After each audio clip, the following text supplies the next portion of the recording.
cat dies, and suddenly you hear the bird we haven't talked about go roar. I mean, he has had a scout. He goes Super Saiyan mode, Super Shriek. He just looked small up there because we never seen him up close and realized he's actually the size of a house. Yeah. Hey, your bird's coming down. Wait, he's getting bigger.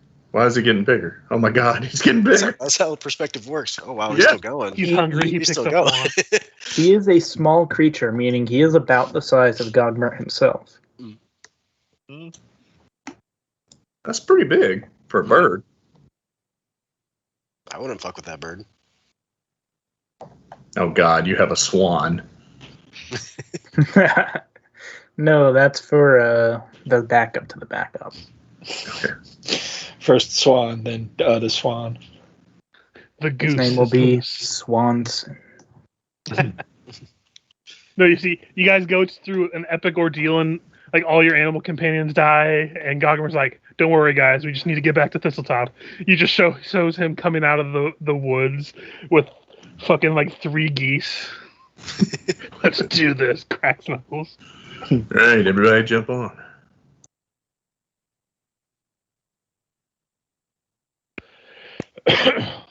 I shall name them Flight of the Conchords.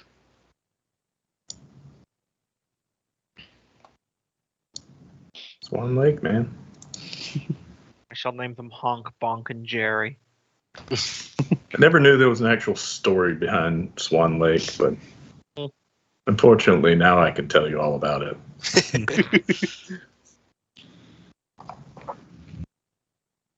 Is it because you're a husband or because you're a father? Because I'm a father. Okay. I mean, technically one, then the other. Right. Yeah. Chicken or the egg, man. Okay, so unless anyone has objections, I'll go ahead and start the recording, and we can start with the question. I object. Overruled. Okay, so this week's question, nothing very major. I didn't have anything to really work with at the moment to think of anything. But who has been your character's favorite NPC so far? Like, you could also just go with what you as a player think is your favorite NPC, but also in terms of your character stance. Me as a player, definitely the guy who walked into the bar shouting that Coke argued with and then slapped around. Get a hold of yourself, man.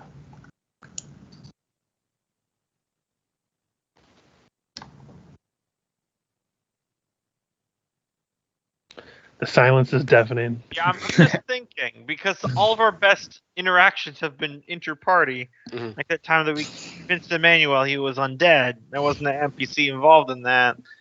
Probably Amiko. Yeah, Yeah. that's That's the default answer.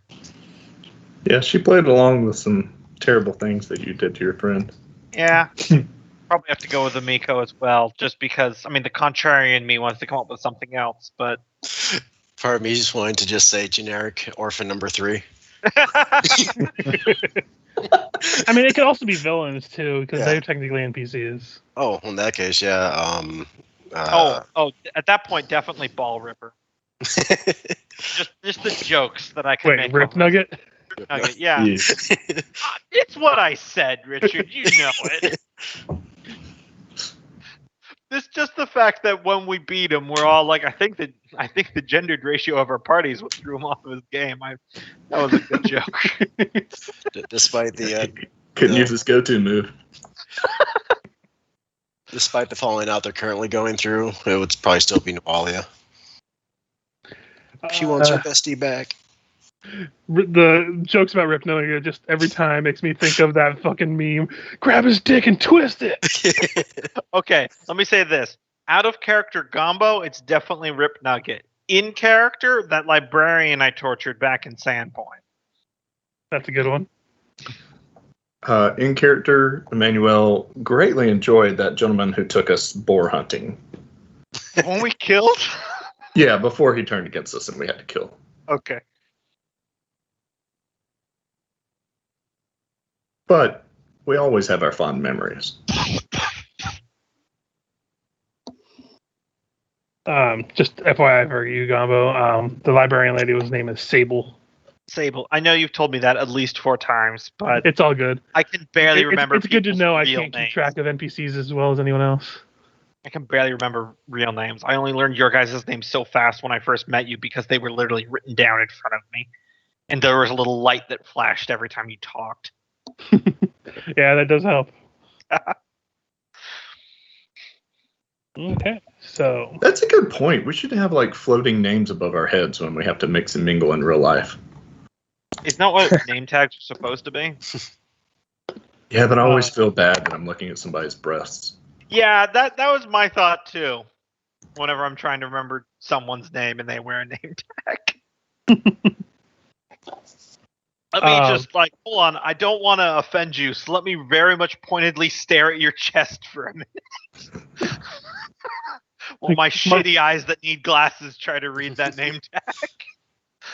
But I'm not wearing a name tag. I know where I'm looking. So before we it's written in continue, Braille? Sweet. Loki, could you make sure to change your name in Roll20? Oh, right. Just because even now I still get you guys' names mixed up. No worries. Oh, yeah. I mean, to be fair, we do have 2 people who start with the name with the E. Mm.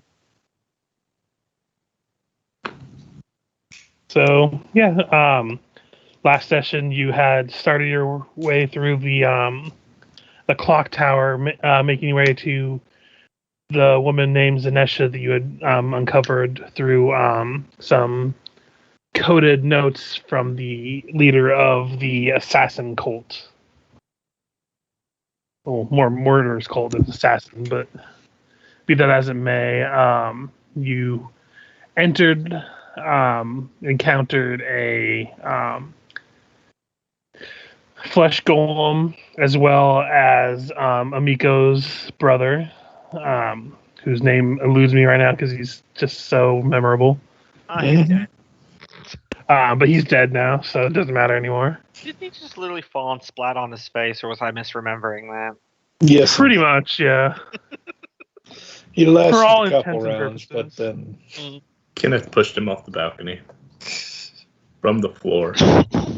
Traitors do not deserve cool deaths. But yeah, you had continued upwards before encountering at the top where a stone angel resided.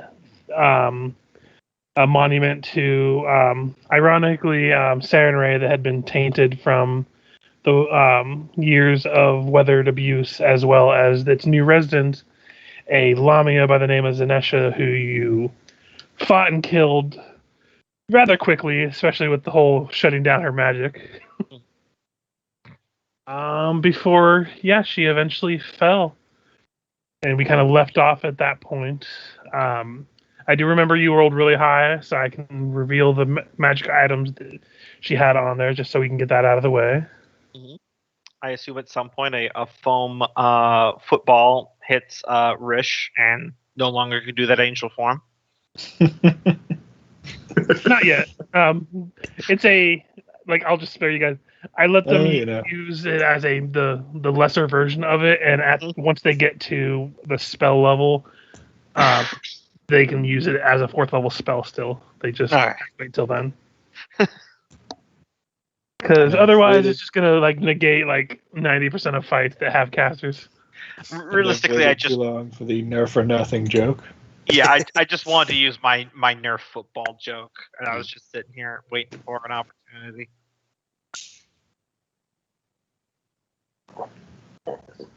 Bonus to acrobatics. Golumbane Scarab Shield. Oh, it's a pin. It's like a shield.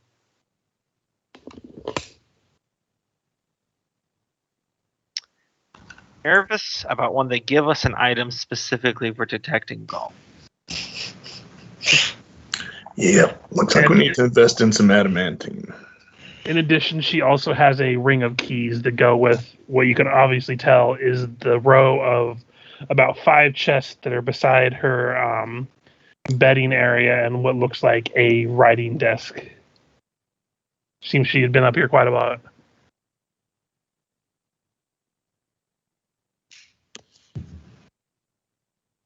Seems like been up here quite a while too. Interesting spear. Mm-hmm.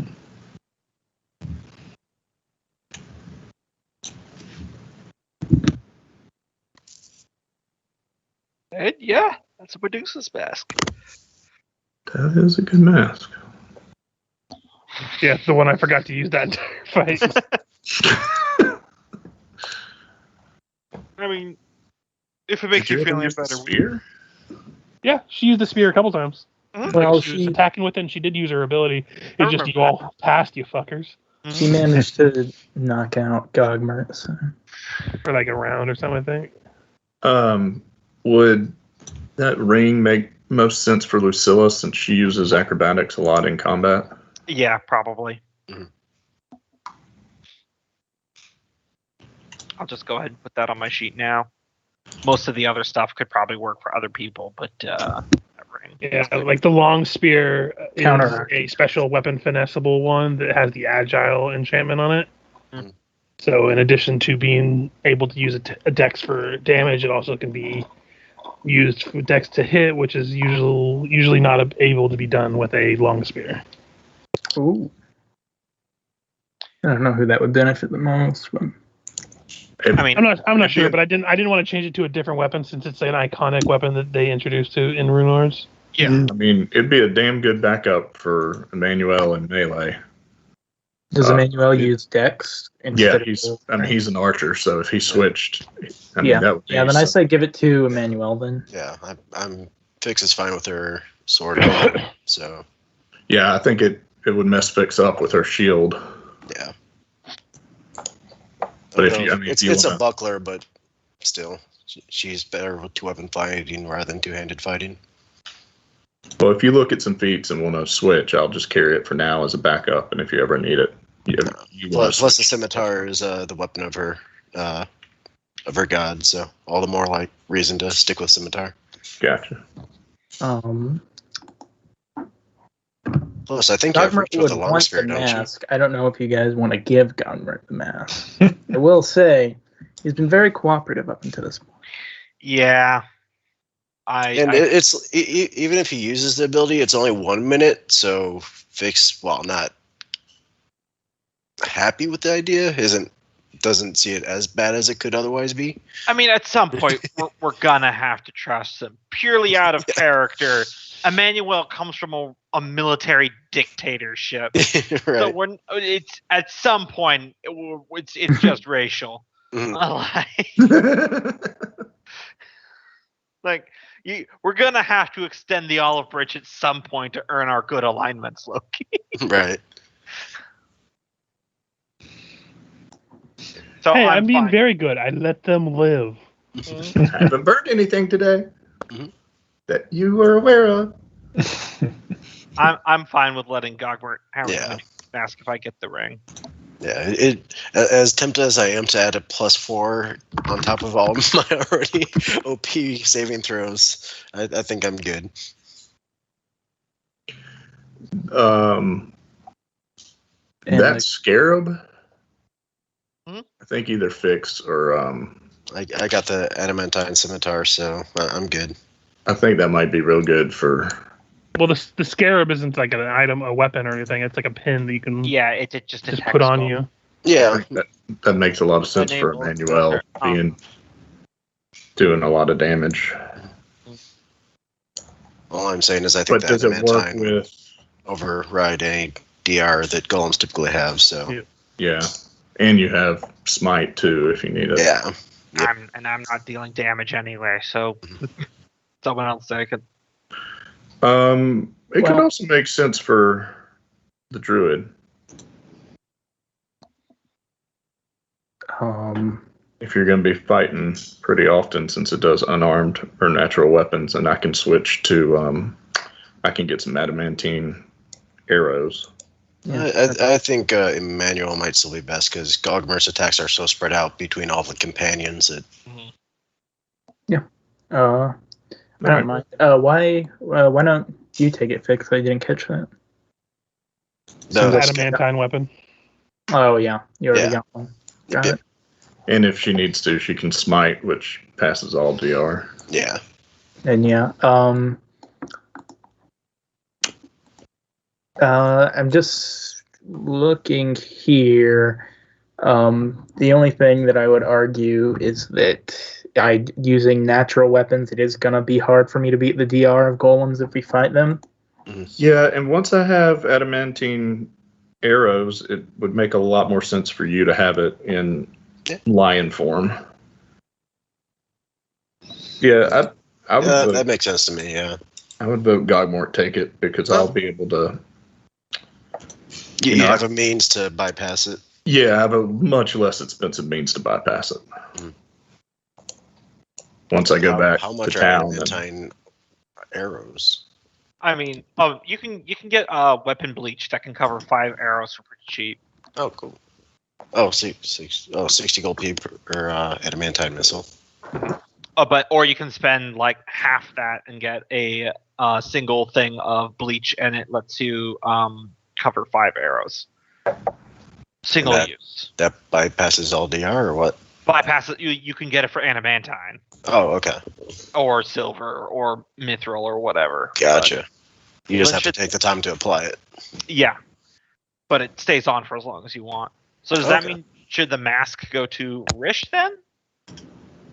Yeah, that makes sense. I mean, that's if you don't want to waste spells, that's a good use of a round to petrify somebody. That's true. And the wizard not getting sight-based illusions is not terrible either. Yeah, +4 on all saving throws against gaze attacks or illusions. Also, a snake-like mask does not break a lizard person's aesthetic. That's true. That's racist. It's 10 arrows, and you're right. I mean, once you code them, and it doesn't go away until you use it. So for ammunition, that makes a hell of a lot of sense. Yeah, it's terrible for melee weapons, but great for ammo. Yeah, it's terrible for melee weapons because it's one attack, and then you need to take another standard to reapply it. But for 5 gold pieces, I essentially get 10 either adamantine, cold iron, or silver. Yep. That's awesome.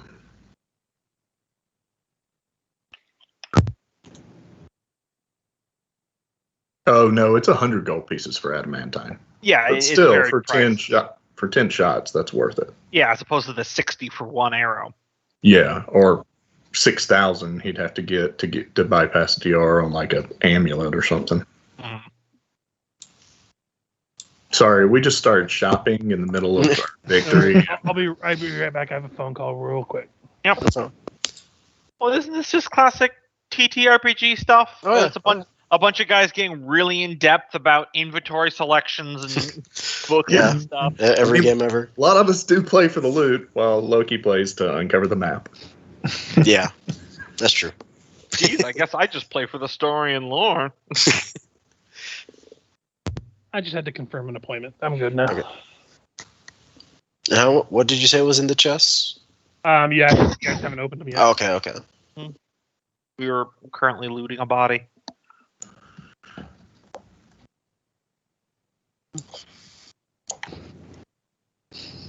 Should we check the chest for traps, or should I just go for it? I can check the chest. I can check it for traps. Perception. Yeah. Yeah, you were positive there are no traps. It wouldn't make sense in your mind anyway that she would trap her own personal chests. Generally, there's not that many people who are that suspicious. That being said, there are some. Yeah, you never know. We are dealing with a serial killer cult here. So yeah, I'll pop that sumbitch open. There are 5 of them.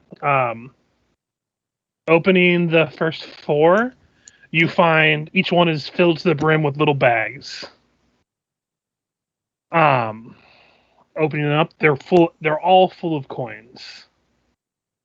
I will save you the time to count them as you guys are ogling the amount of bags. This is the total of what is in these chests.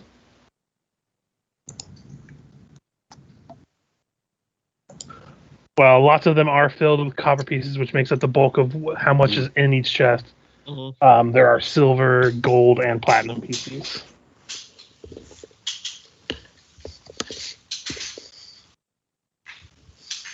All right, so these are 100% definitely for murder victims, so we tell no one where we found them. In addition to the money, the last chest is filled with what looks like a bunch of writing supplies, as well as some letters. You see, a lot of it has to do with they're almost like receipts for murders. Like, this murder was committed on X day at this location. This, and then talks about how the 7-pointed star was applied to this individual at this spot upon their death. And you see, kind of crumpled into like wadded up and thrown into the corner of the chest is just a rolled up, like a crunched up piece of paper. Mhm. And then you do see as well, with that perception, I'll just roll over an additional letter that looks like the ink is still wet on her writing station. I will take a look at that and the crumpled up piece of paper. I'll go ahead and show you the first one, which is the crumpled piece of paper. Because Lucille's definitely more interested in info than money. I would just get all that stuff out of the way. Should we have a dramatic reading?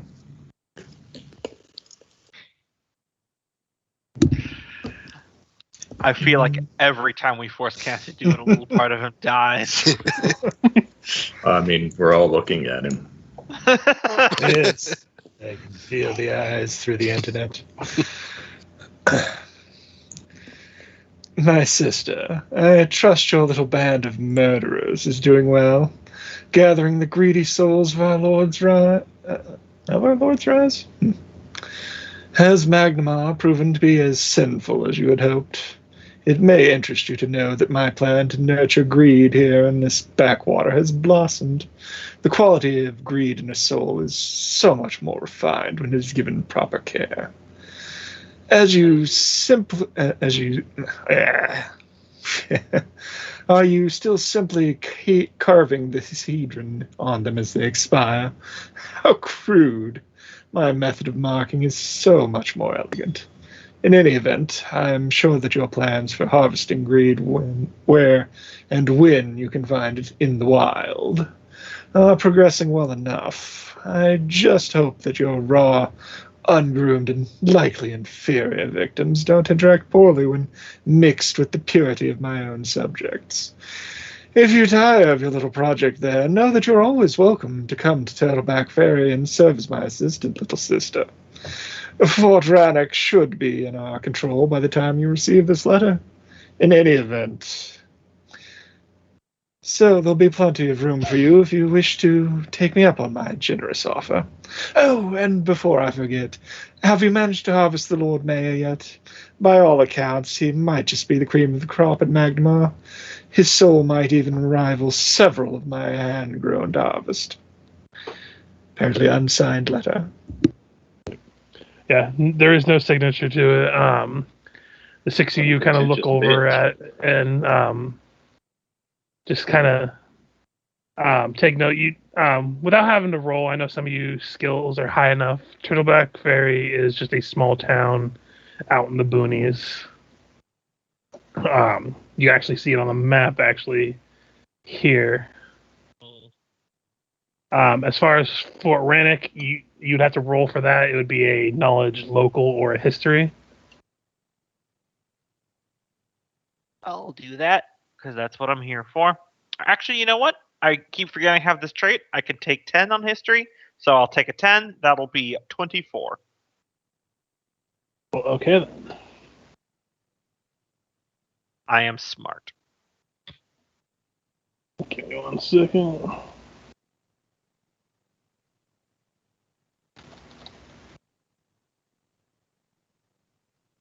So yeah, Fort Rannoch is a fort in the Hook Mountain region that is run by the Order of the Black Arrows. The Order of the Black Arrows are an organization of giant hunters in Varesia that were created decades to patrol the Storval Rise and prevent any incursions from would-be giants that were coming to either kill or steal away people. It is very Game of Thrones-ish, where a lot of them are a lot of their recruits are criminals. They were given a choice between serving as a Black Arrow or receiving a harsher punishment. Though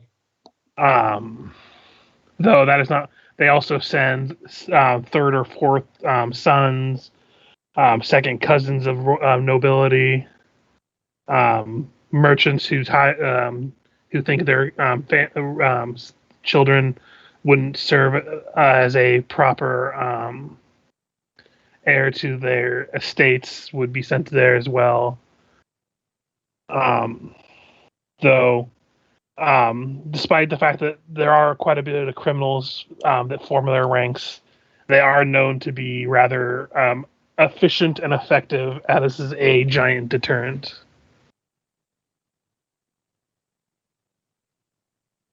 Gotcha. So, I relay to everyone where the fort is, based upon my knowledge of studying maps and such, and convey some of that information as well. Yeah. Between the six of you, there's not really much more that you know about that region.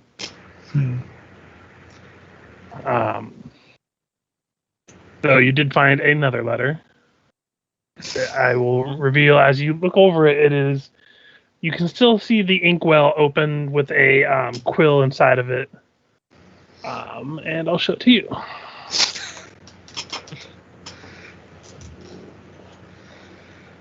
Yeah.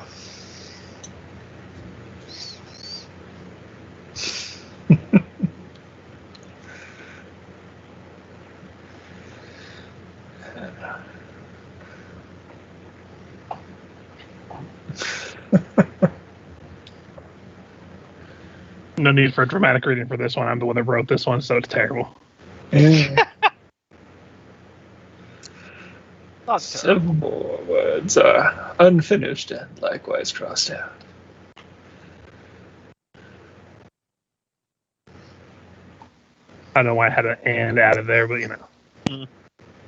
Is something that we might need to read for the recording or not? Well, I mean, you can if you like. All right, Someone else. Yeah. give me a sip. This is for you, one listener. Wait, I think he that only one listens to listener. Son of Jammerhall anyway. No, I started it on the other one, but Oh, it'll be a while before this one's uploaded. So Yeah, because this entire conversation we're having right now is very meta and time capsule. of course. All right. Dear whore, cross out. Sister, cross out. Cross out. Several more words are unfinished and likewise crossed out. To whom it may concern. I do thank you ever so much for your keen interest in how I accomplish our Lord's mission.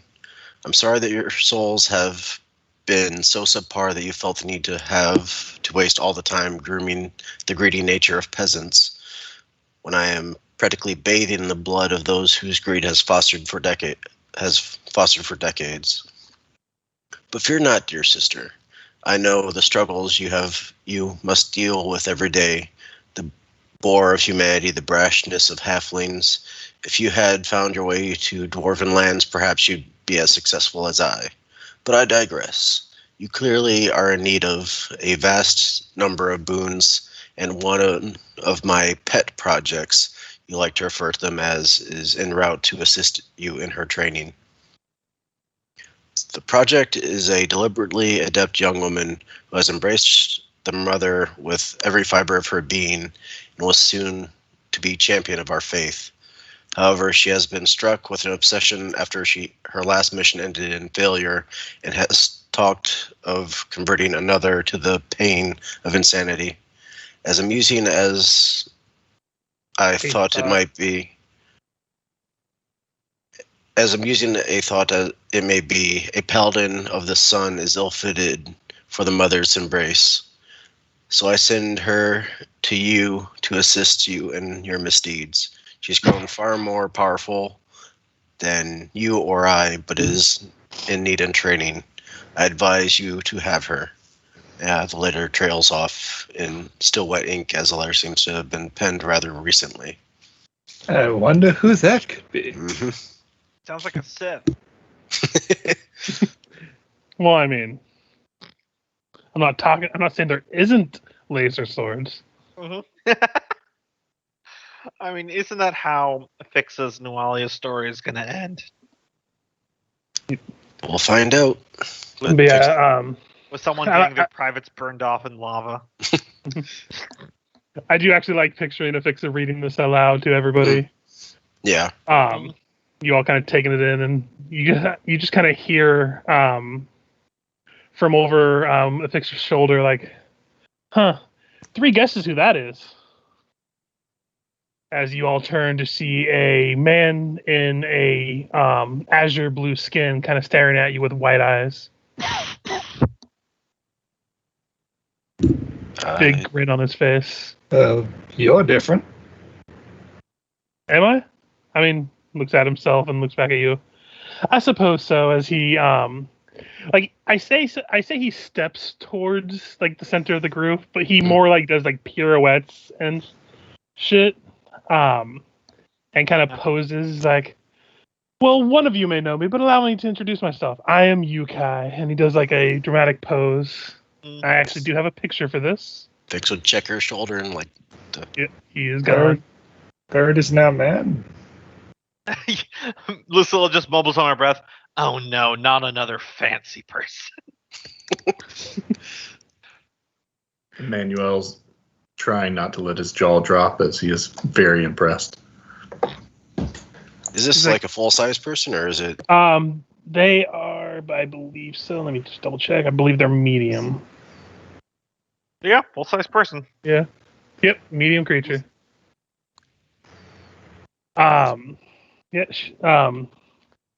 Like he kind of like stretches out and does that thing where he like lifts his leg up and grabs it into like a split standing pose. Mm-hmm.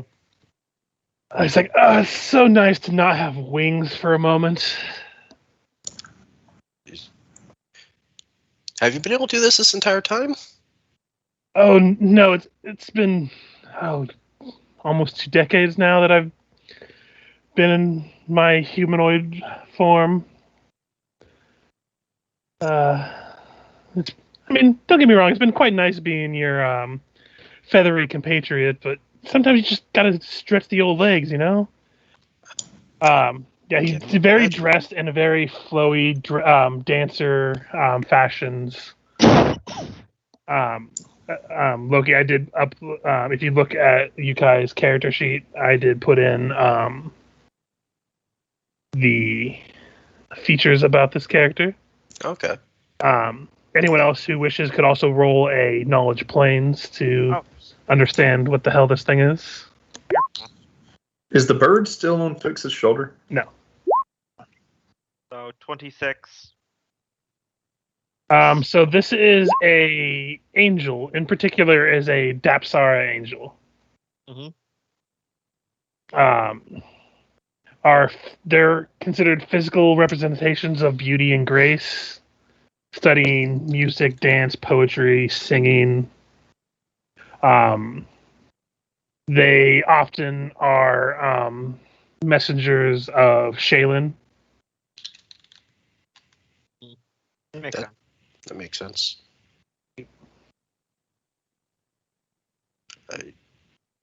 So first it was a bird, then you got a white horse in golden armor, and now the bird's a magical angel person. Like, is just Orango gonna appear over your head at some point, Afixa?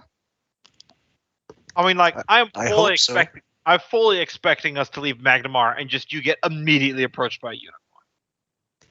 Immediately approached by what? A unicorn. You see, her get a little bit like almost schoolgirl giddy at the notion. Like, wait, is that going to happen? I mean, it could. They're overrated. But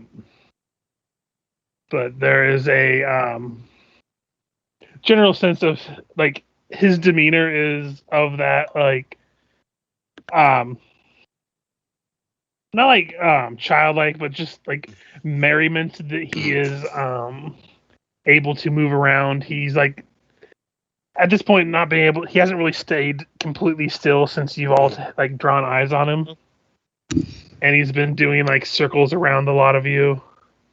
So, if messenger from God, what is message? I am to be a not so much messenger as a caretaker and one who watches over. And she kind of motions to Fix. And he's like, I was originally sent to try to usher her into the proper path, but you know mortals and their variants of path, and she took a path that was not exactly planned, but still good. But my deeds and my job is not finished. I am to stay guard of her for as long as I am on this plan. Imagine my surprise that we ran into the lot of you and went on this adventure, and I dare say ran into another angelic being, and kind of holds his hand out to Emmanuel, almost in like a dancing bow. Manuel beams with a smile and bows back and says, "What about my path? Has my path been good?" I mean, so far it's been pretty good. Quite funny. Definitely, you kidding me? Look towards Lucilla. I without saying a word, Rish, I hold up my wayfinder and I tap it and then point to you. Because if you remember, your wayfinder can detect ASMR. I do not remember that, but Yeah, because you got one of the gems that we bought. It had a random power, and it could detect the closest ASMR or Tiefling. Yep, I do remember that. It was just because when you put a gem, when you put a stone into other part human outside or within 30 feet. Huh.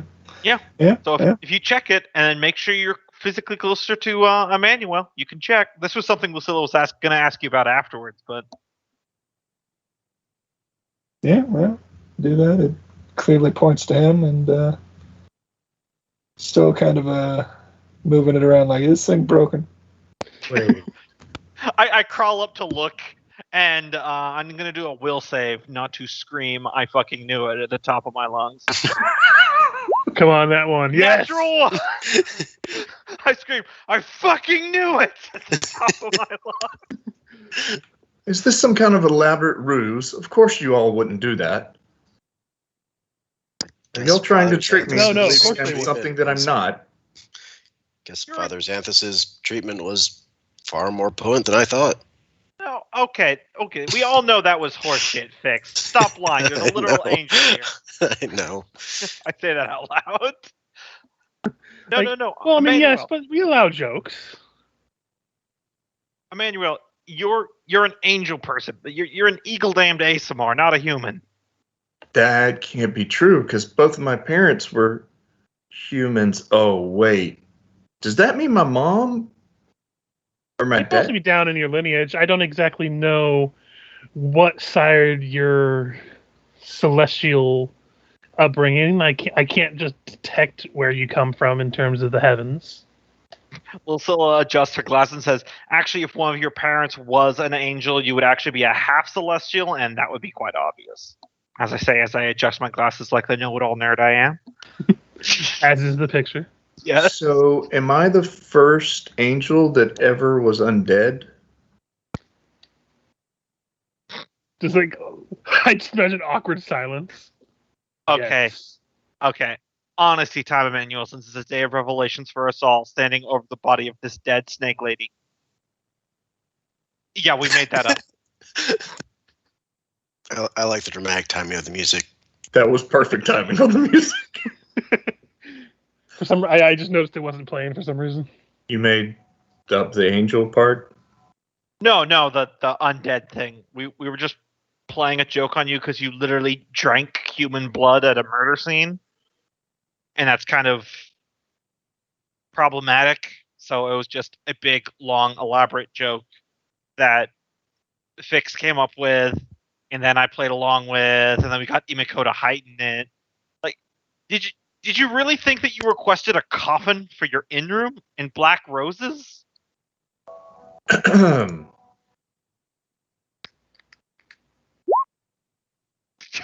Well, no, you see, I knew it was a joke all along. I was just going along with it and making you question whether I knew. I'm gonna do a sense motive to see how devastated he is. Let me give a bluff to. Obviously, y'all don't believe him, but How convincing he can be. Yeah, well, yeah, it's one of those things like how deeply emotionally hurt is he actually, versus just protecting his yeah, pride. he's the 28 will. He did cover his feelings there, and how hurt he is by his companions Based on fleetly manipulating him. because he said that he was going along with it, Vix wasn't going to read further into it and just kind of go up and give him a hug and say, well, thank you for taking it in stride, and we hope we didn't take things too far, but If you've ever seen The Big Bang Theory when somebody hugs Sheldon, yeah. he's like, mhm. Okay, yep, no need to getting all emotional about it. Let's move along. It becomes a It's group hug because really nice the angel here. I comes think up and I've learned hugs how to to you. use the spirit. So is there a code of conduct I'm supposed to know for being, what did you call it? An angel?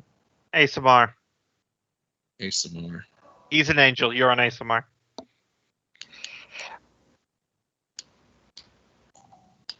So Fix, is there a code of conduct to know for being an ASMR? We're going to have to talk. I need to know everything. I was wondering. Also, how do you get any special privileges? I mean, there's I would say it's still free will. I mean, Wally is an ASMR as well, and we say how that went. Hey, look at it this way. If you ever go back to Sandpoint, the villagers can start harvesting your hair too. Very unlikely. You'd be surprised. Yeah, speaking of that, I figured I'd introduce myself to a lot of you, but I think I still will probably spend quite a bit of my time in my feathery form, if you don't mind. I don't think an angel walking through the streets with you is going to attract the proper kind of attention. Yeah, Well, then I better hide too. Oh, No, boy. don't worry. You should look heavenly. That's different. Thank you. You were very attractive as well.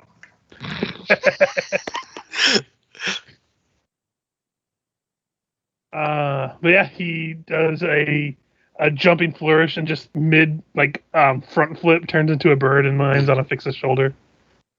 Can you hear us now? A voice comes out of the bird. Yes. Hey, speak louder and slower. I hear that helps the translation. We have many who come from different lands and where I'm from, which we haven't played this game in a month and a half, so I've completely forgotten. Multhoon. Multhoon. I'd like to think that was in character, but probably wouldn't be. By the way, Yukai's token also has a multi-sided thing. Oh, cool.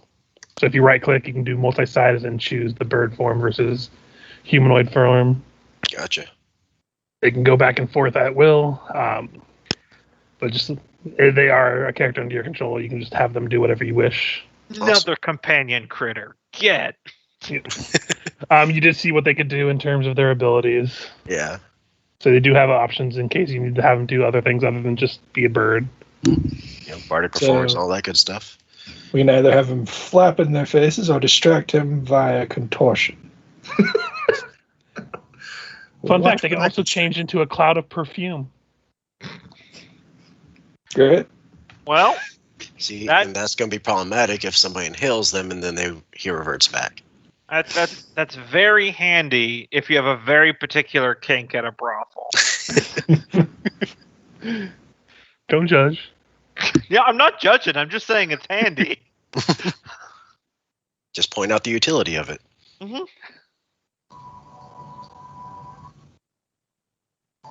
Yeah, but you can safely assume that you've searched through the chests and I imagine someone probably overturned her pillows just because Oh yeah. if she had a painting, she would tilt it on the wall, but there is none. Mm-hmm. Well, I want to gather up all those letters about the different murders and the markings and everything like that. Because if Emmanuel wants brownie points with the fuzz here in Magnimar, evidence connecting all the murders to one source would go a pretty long way to that. I'm trying to remember, did Emmanuel tell us in character that he went to speak with the mayor? I'm pretty sure he boasted it. Oh yeah. Sounds about right. So what was the reward you were promised for solving all this? Well, you guys were already given that reward. Because the mayor assumed that as soon as you guys finished off that cult, that was the end of it. Well, He didn't know if there was any ulterior person to it. I think you guys had said something about how there might be someone else. That's right. They put down But, the big bags. but if you remember, he kind of like dismissed it as like poppycock. Yeah. Lord Mayor Halfbeard. Fortunately, he has no beard. I guess I can't think of anybody else who, well, then again, who do you think we should give the ledger of, murders to? Like some sort of authorities would use it to solve, missing cases and all that stuff. I leave that to you guys. I'm looking at these correspondence between these two Lamia sisters. Oh, we lost our note sheet too. Whoops. Fail. This has just been a bad session already. Fix will pocket the letter mentioned, basically referring to Nualia. Yeah, because Lucilla's got her brains churning because she's trying to connect this whole Thessalonian ruins and all this stuff together, as I've described in the past. Total Always Sunny Philadelphia Pepe connections of threads working it all out. Know exactly what you're talking about. Yeah. Here's a ball of yarn and a wall. Out of character, Richard, the guard who overruled the guards that tackled me on the first day, we found him dead, right? Yeah, you found him dead in the hideout of the murder cult. The windmill. And he was part of the City Watch, or Yes. Okay. Would he have authorities above him who are more powerful than the Lord? Oh yeah, he Mayor? was just a lieutenant. There's multitude of people that have higher chain of command than he does. So would they fall under the Lord Mayor, or would they be a separate arm of government? They would report to him, but they usually would handle probably day-to-day things without him all the time. Is there anyone above the Lord Mayor? No, he is the one that's in charge of Magnimar. Yeah, that's a good question. This is just a general question, not pertaining to what we're doing next. But Visaria doesn't have like a unified government, does it? It's just like city-state. Varisia, no. Varisia, sorry. Magnimar is basically the area that has holdings. Like, if you look at the map, Yeah, because I figured basically this whole area right here is governed by Magnimar, and they send like tax tithes, and they're supposed to basically send assistance or like people to help repair the town if something were to happen. But in general, there's not like a mass government for all of Varisia.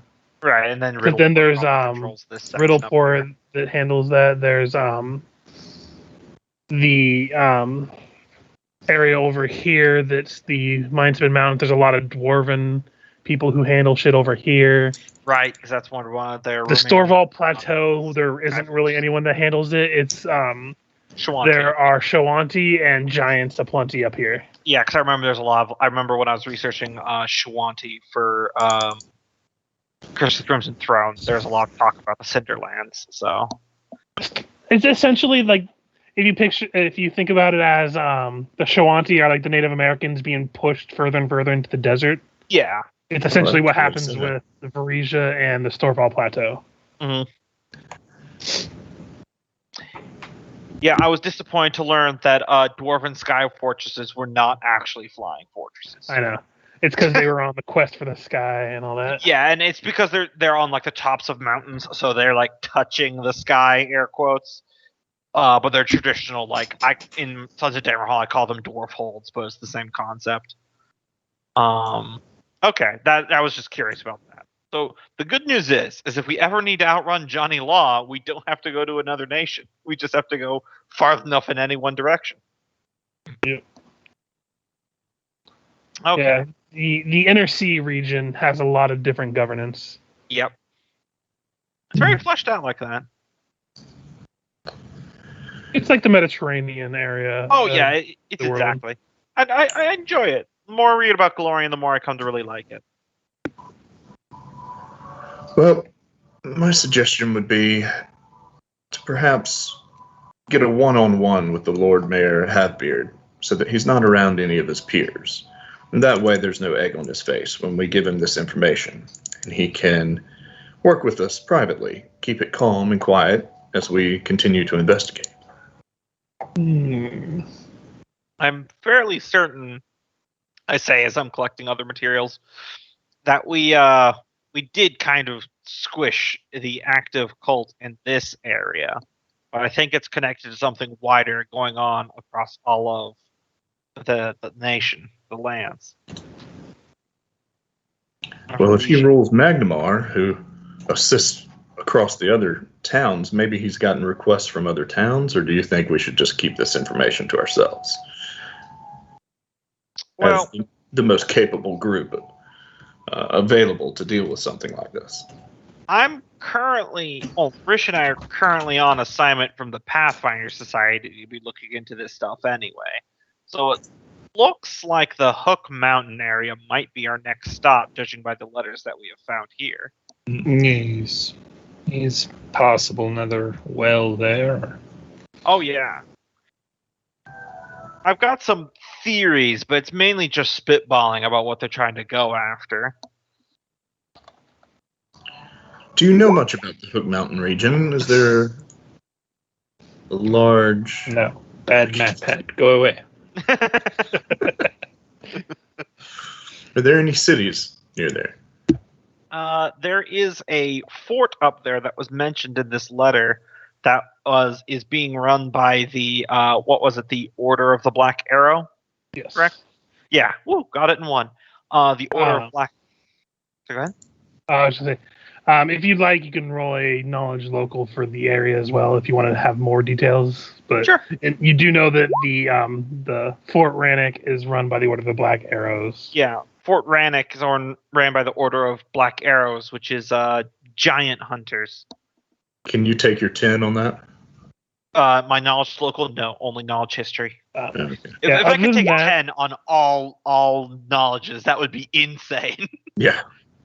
Yeah, honestly, other than that, the only thing you do know is you can even bring it. You can find it out through looking at the letter. There is a town known as Turtleback Ferry nearby Fort Rannoch. Yeah, about a day's journey away from it. Yeah, that's the closest settlement that I know of is Turtleback Ferry. Maybe we can ask your Pathfinder friends. Maybe some of them have adventured there and get advice on how to capitalize on the situation. I mean, make sure we go to the most viable location. Well, Turtleback Ferry and the Fort Rannoch was mentioned in this letter between these two sisters, so it's going to be useful no matter what. Either way, why don't we continue this conversation not on the top of a rickety tower underneath a bridge next to a decaying body? Yeah, the entire time you've just been every now and then hearing it. Yeah. Like a tavern or something. I think this does call for a celebratory glass of wine. The bird on the figure's shoulder. I concur. I mean, I'm Bird not has trying to great sound taste. classist, and I know that we're on top of a haunted tower or whatever, but I feel like we're gonna get mugged. So let's go. When we look up, how far up is the bridge? Can we touch it? No, Could we carve our name on it? no. No. It's like you're about 120 feet up.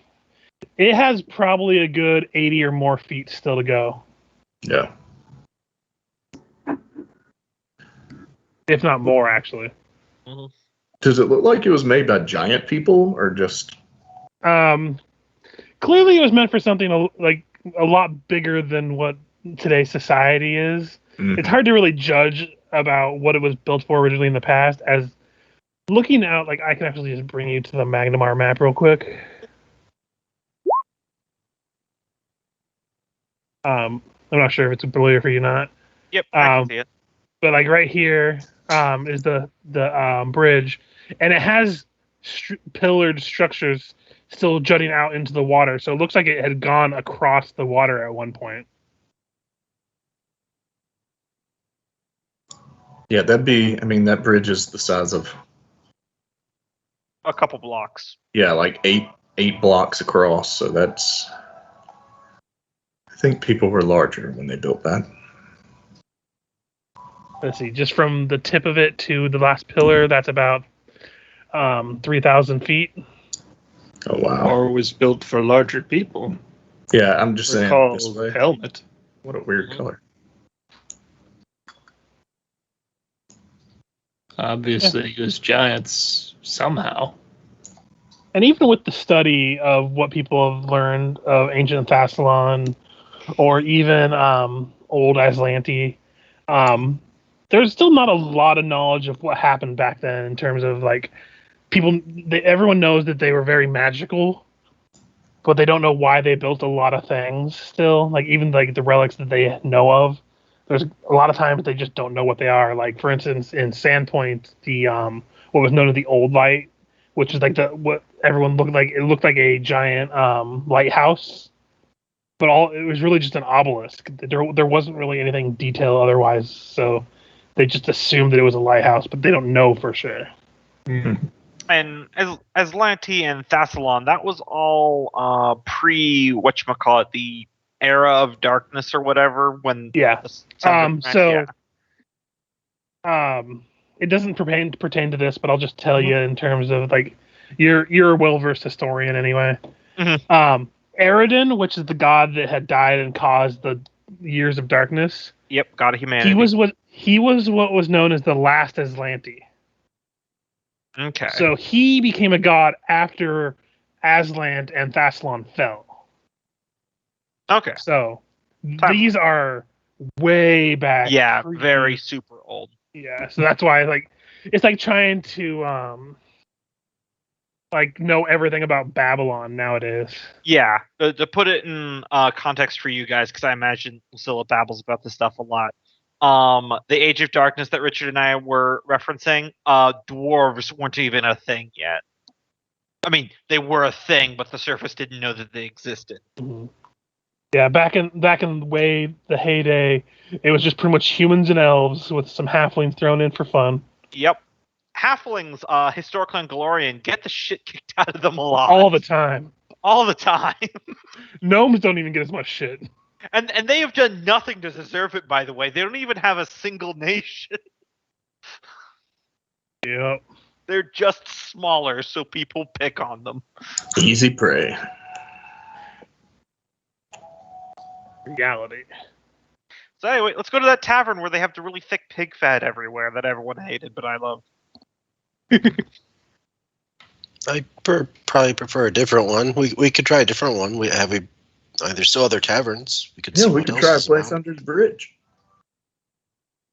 I mean, Actually, yeah. want to get rowdy, I suppose. Sometimes it's good to kick it with the locals. That's why I was recommending that other place with all the pork. But We passed a place called the Gull. I definitely don't want to go to the one that we passed called the Rat. you ever get a feeling that they just named this stuff for what they see? What was that? I said, you ever get the feeling that they just name these taverns off of what they see when they put up the sign? Probably. Yeah.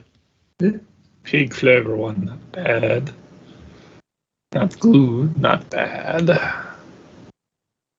Maybe try something up in the fancy area. I wouldn't say no to that. It's just quite a haul. Well, if we talk to Mayor, we have to go up there anyway. I mean, not really. If you look at it, we're like right here, and then we just go up this street, and then we're in the fancy town.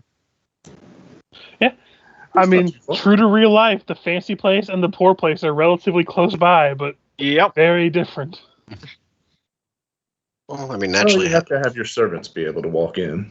Well, plus you have this nice little ledge where you could literally pee Look down down on upon the. So you guys are just going to a random inn to spend the night. I can get drinks and discuss our next step. Go Okay, over so our victory and what all great things we did. roll me a d6, somebody, to determine which inn you stumble across first. I do have lists. Oh yeah, that's Okay. got to be the best. You come across a inn with the name the Bow and Angel. That sounds fitting. Well, that's right on the nose. It's a grand stone-walled building. As you enter, they have a tiled mosaic floor. You see weapons hanging over hearths, as well as behind the bar area, what looks like a stone cabinet full of glassware. The innkeeper behind the bar, you see her wave at a lot of you, is a young halfling woman. As you all come in, she like waves you in. Her eyes, you can see, are just like bloodshot, like that kind of like bloodshot, like I don't sleep ever kind of look. Oh god, familiar. One of those halflings. And she just runs up. She's like, "Hi, how are you doing? What can I get for you?" Well, my companions and I are here to relax and revel in our great accomplishments. We have quelled the cult of serial killers. You want a bowl of cereal? I can get you a bowl of cereal. We'll take a table and 6 wines. She's like, "Got it." Just I would like dashes cereal. off. Yeah, you have your pick of chairs. It doesn't look like it's like full to the brim. So there's tables and booths and everything. Eventually, she comes back with some actually fairly nice crystal for what you would expect just like an inn to have. And she has this bottle of wine that, in her hands, looks enormous. Oh yeah, And you just, see her, like, just said a bottle of wine. Yeah, she bites the cork with her teeth and like yanks it and it just pops open. And like has to like almost she like the entire time she's been pulling this little bar, like this little stool that she steps up on and pours you all wine and starts passing the glasses around. It's like, anything else? I got goose, I got pork. You want cereal? I can get you cereal. I mean, you What could is in the cereal? you can take a nap. That's fine. Sleeping is for the weak. And the soon to be dead, yes. I haven't slept for 3 days. Goose and pork sounds wonderful. So yeah, she leaves and you hear some banging and like what sounds like someone falling over in the kitchen. You can guess that you're not going to get your food quite quickly. She's my new favorite NPC. Just like caffeine raging halfling. I You only got feel 6 glasses, right? I Yeah. only feel the deepest empathy for that person. You've been there. I've been beyond that point. I'll have you. Yeah, right. Well, that means you've been there. You just Yeah. keep going. Been there, done that. So You don't See- know sleep exhaustion until you cough and you're like, oh hey, blood. Oh god. My body is physically failing. I never want to have to be that sleep deprived ever again. No, I wouldn't make it. I can fall asleep in pretty much any position within like a minute, so I wouldn't be able to make it that far. I can now. Anyway, yes, 6 glasses of wine. Yep. Seeing what Lucilla's up to, I imagine one of the glasses will be next to us, near the shoulder where Yukai is resting. Mm-hmm. That was my thought. You see, as you all are drinking, it's just a spectral hand kind of reaches down and lifts the glass, and you see it kind of tip at the bird's beak. Still a bird, but it's like a little spectral hand. Because fun fact, the angels that I had told you what it was is they have 4 hands, 2 of them being spectral. Yeah, I saw that. That's very handy. Ah, but tis. I throw my wine at Emmanuel.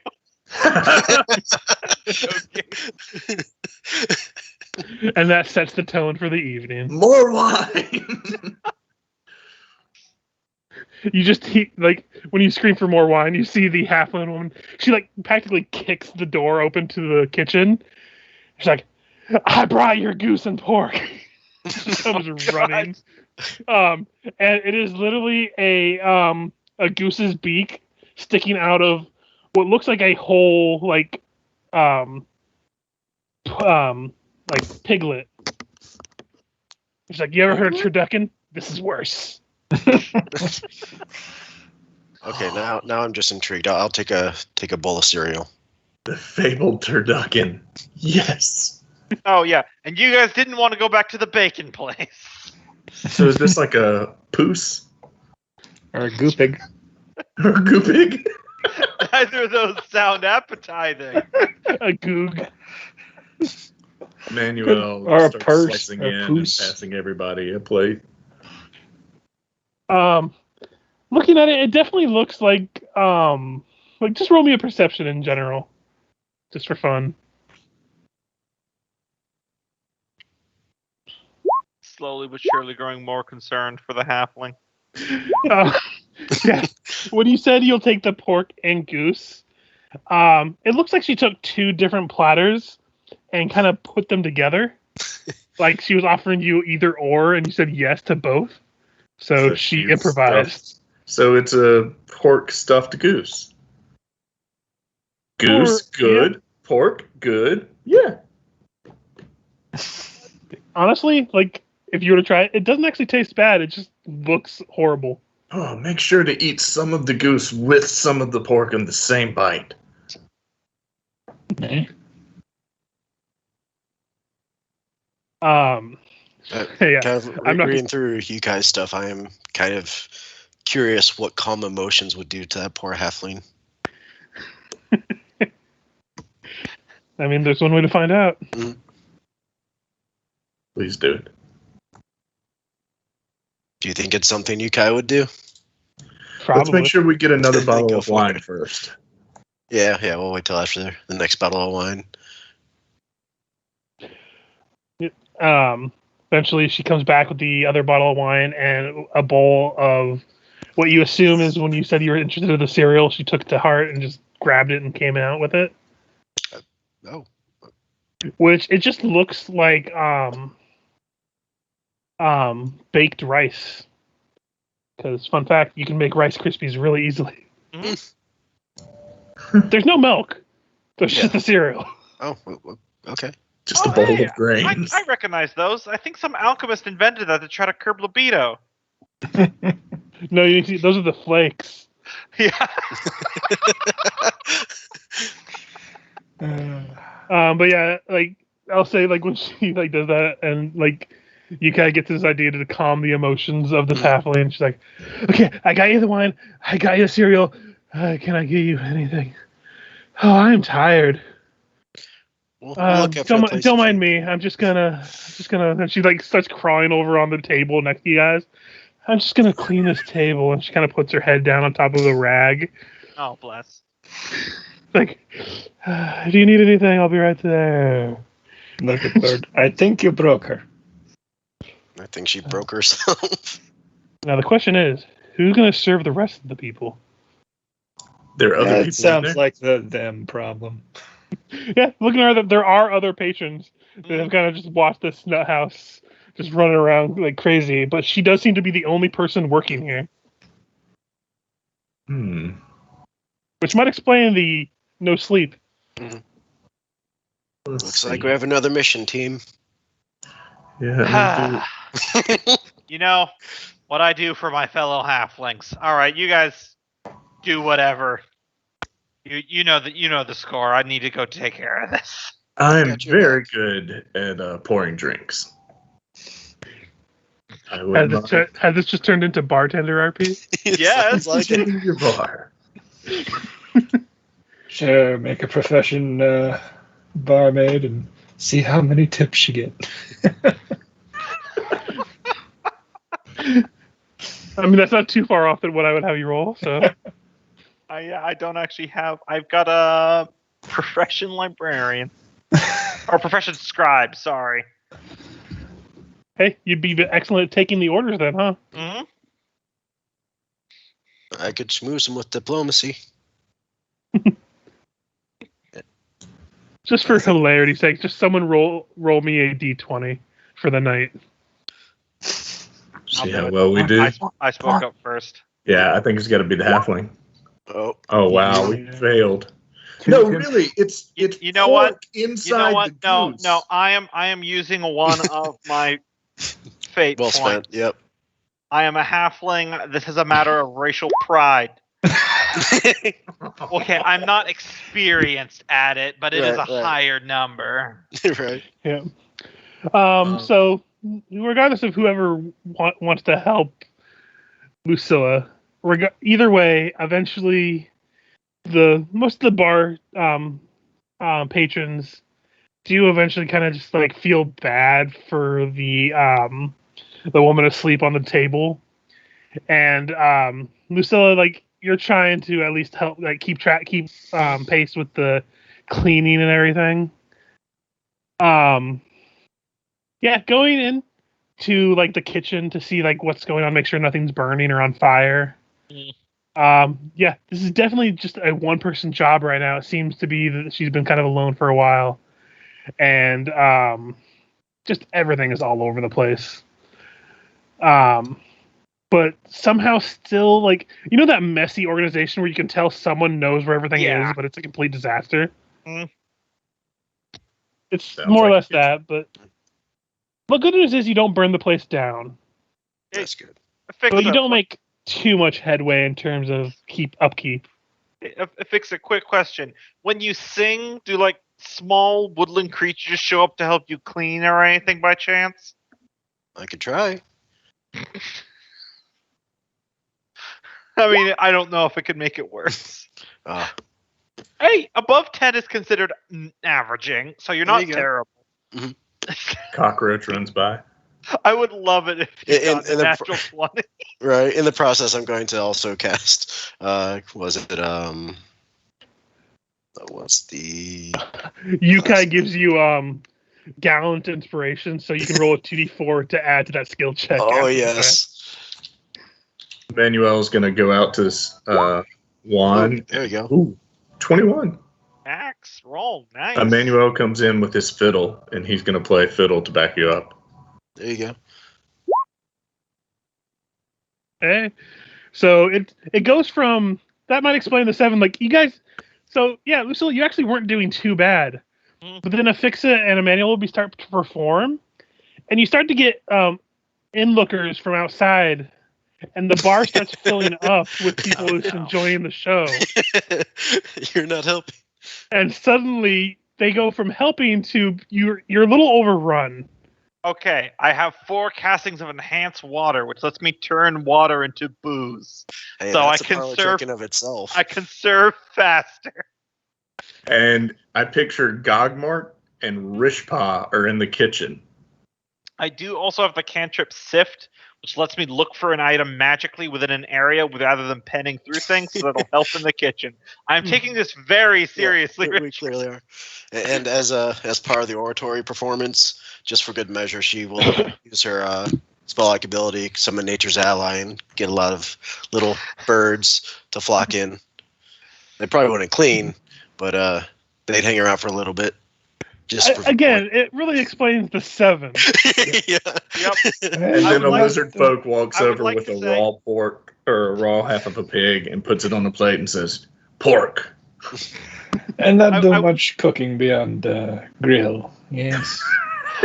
I would also like to say that it takes less than an hour for Lucilla to go from trying to be nice to like that cranky I've been here for 30 years diner lady. What do you have?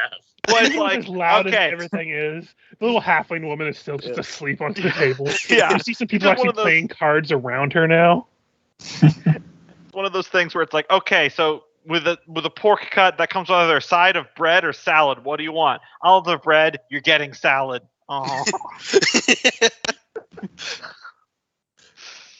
I like to think she pulls a cigarette out of nowhere, just out of conjures one. But yeah. Eventually the night comes to a close as it is. And it, like, I will say, Lucilla, you are exhausted from just the day, as like you guys had actually like come in here like just around, probably around 1 p.m. because you guys didn't go to that place in the middle of the night. But you kind of made an afternoon of the whole thing, and it's around 10 o'clock before things start winding down, and it's around that time that the barmaid woman kind of wakes up, like, oh, like looks around, like sees that you've tried to clean, but haven't really made a lot of progress, especially with the influx of people. It's like, what happened to my bar? Your customers are shitty tippers. That's what happened.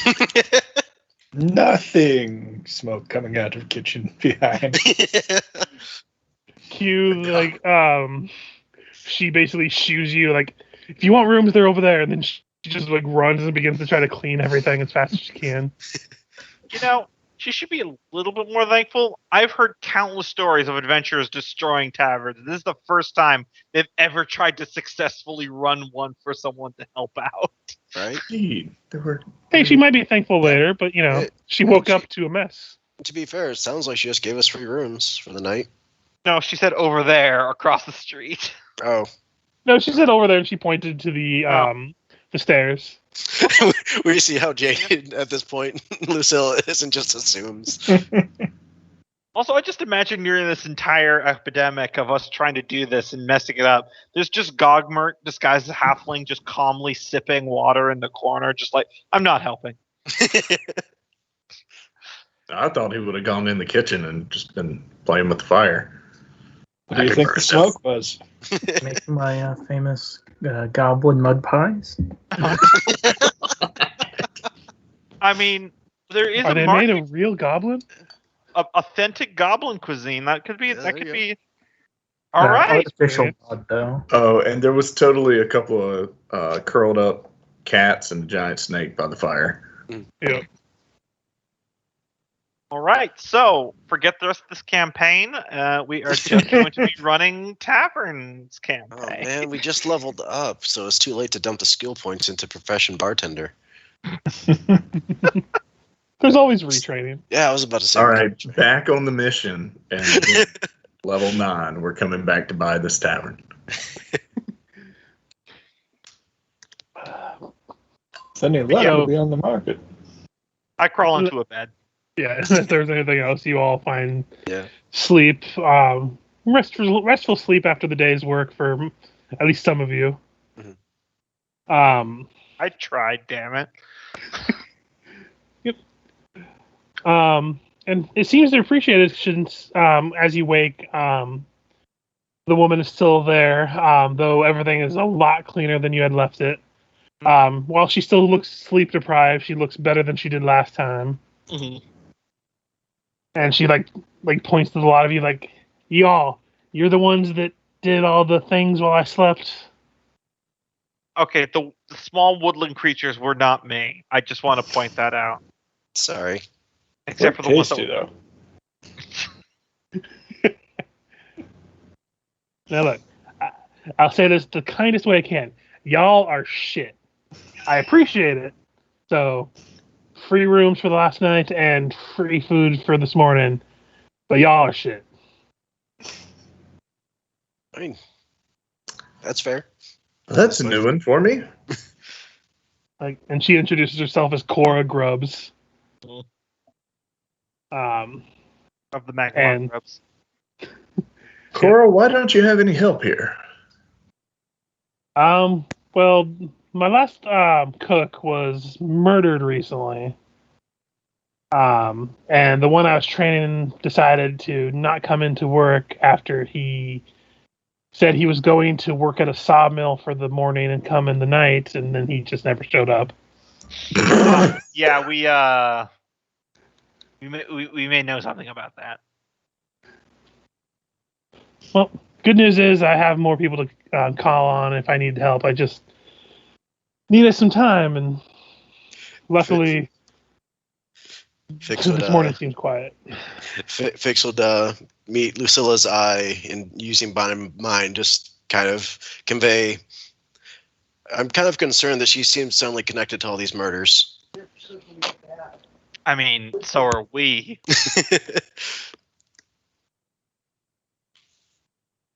The cereal's delicious. I forgot you still have that feat. Yep. This doesn't look at all like what they were killing.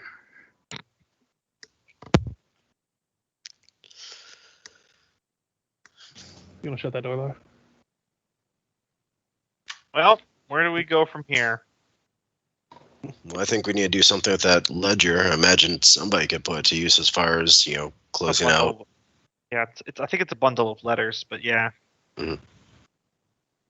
Well, Manuel knows the Lord Mayor.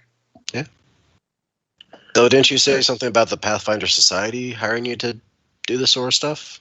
Well, not solve the murders. It's Oh. it's an adventure about discovery and things like that. So I tapped my journal. I've been journaling all of this and recording it down. Oh, neat. But I don't need to turn over evidence or anything to them. Oh, okay.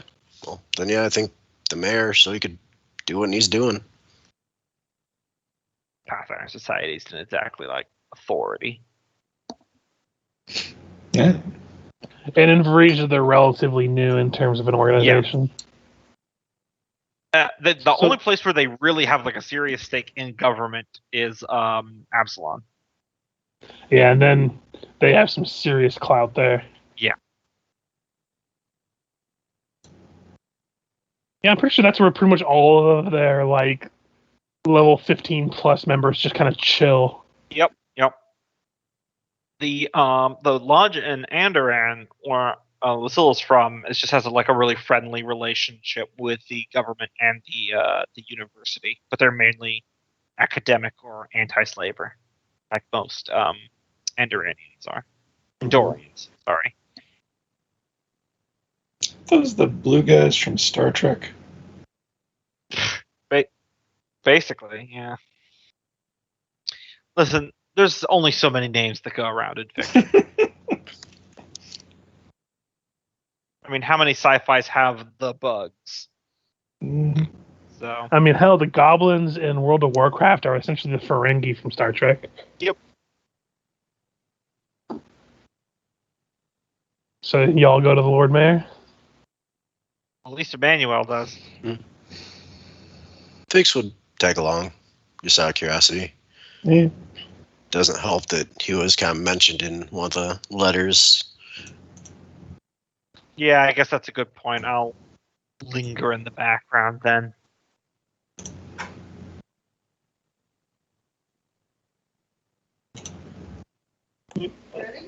Hold on one second. So yeah, you make your way to the Lord Mayor's office / estate. You know that it's not where he lives, but it's still his own personal private property, as it is extremely lavish and extravagant, more so than it has any right to be. And Everyone roll me perceptions, actually. Yeah. 18. 1 moment. Skills. Perception.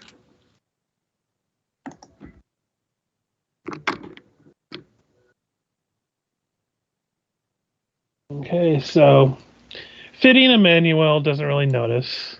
But a lot of you, the rest of you, as you're approaching, you see a familiar elf woman speaking to the guards outside of the Lord Mayor's estate.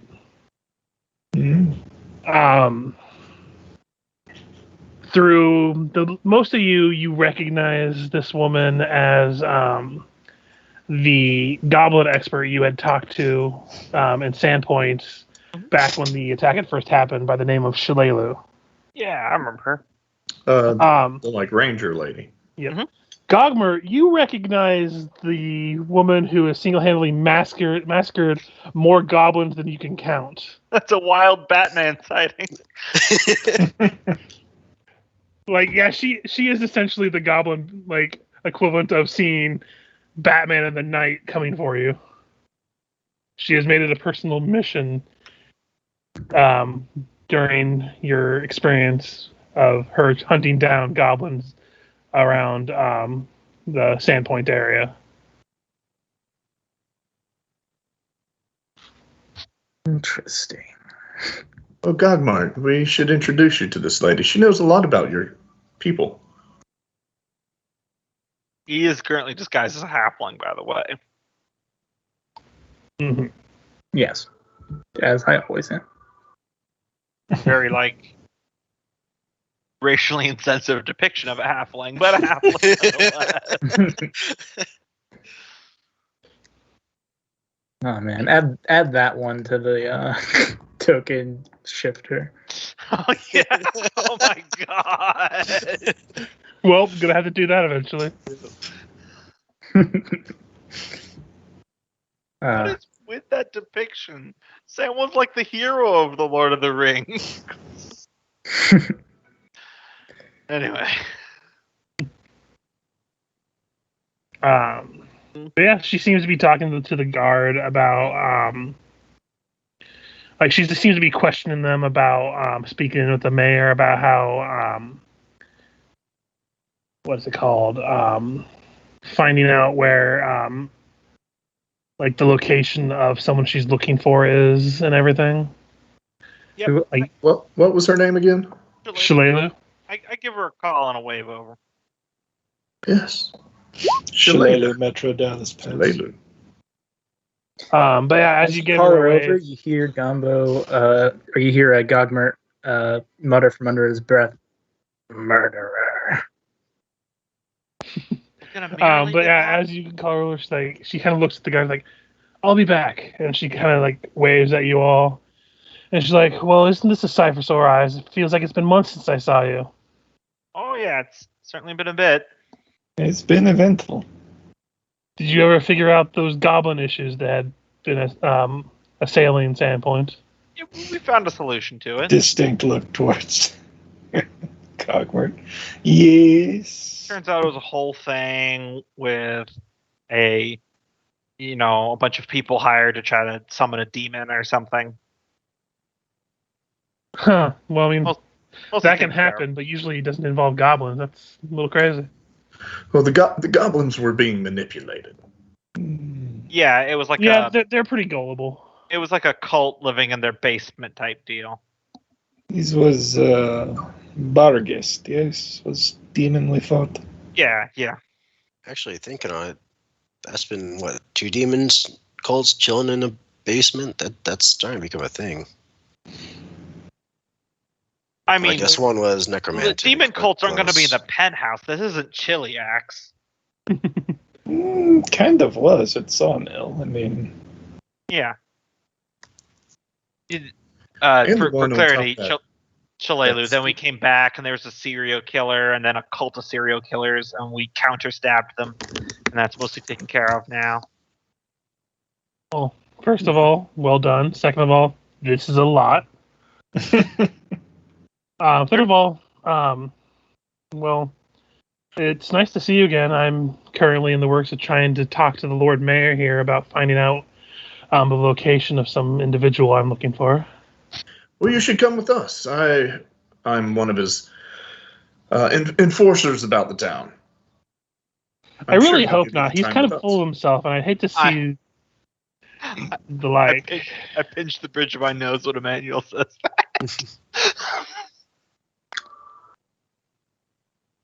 But yes, if you can get me an audience with him, I would appreciate it. Of course, you can just join us. Lord Mayor Halfbeard and I are good pals at this point. That's not even his name, is it? No, His name is Groberus. Haldemir Grobarus, yeah. Grobarus.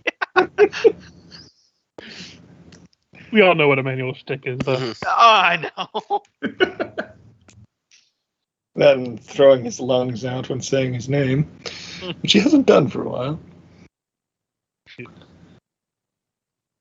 But yes, if you approach Emmanuel to the guards, they kind of just hold a hand out to you, like, speak your business. The Lord Mayor is very busy today. I don't have my notes, so I can't remember what he called us. But did he call us deputies? I think he called you one. He had deputized you for a brief moment to deal with. Yes, but they don't know that.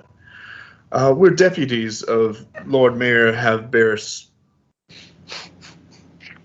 Have mustache will wax. Halfbeard will grow, and need to report. Very official. Only it's give me a all the diplomacy. serial murders. You can tell him my name, Emmanuel Depatures. I knew Of that was Malthus. coming. He'll certainly remember that. The moment Kenneth pointed it out. Go ahead and give me a diplomacy there, Emmanuel.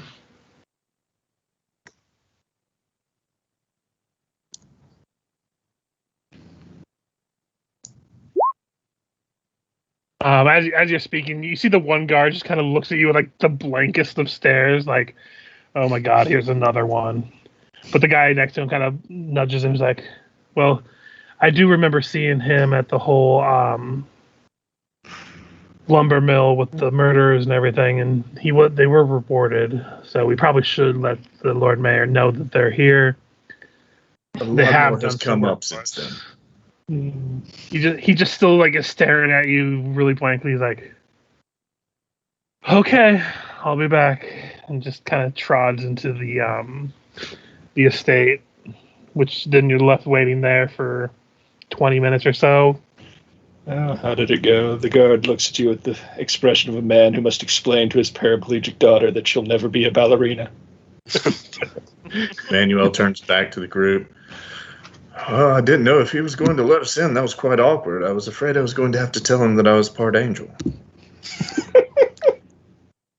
And like Schlelu's like, I can't tell if he's being literal right now or he is really opinionated. He just found out he was an ASMR yesterday. Oh, okay. Yeah. But We're still apparently like- I've been one all my life. I mean, that's generally how it works, yes. Oh my God.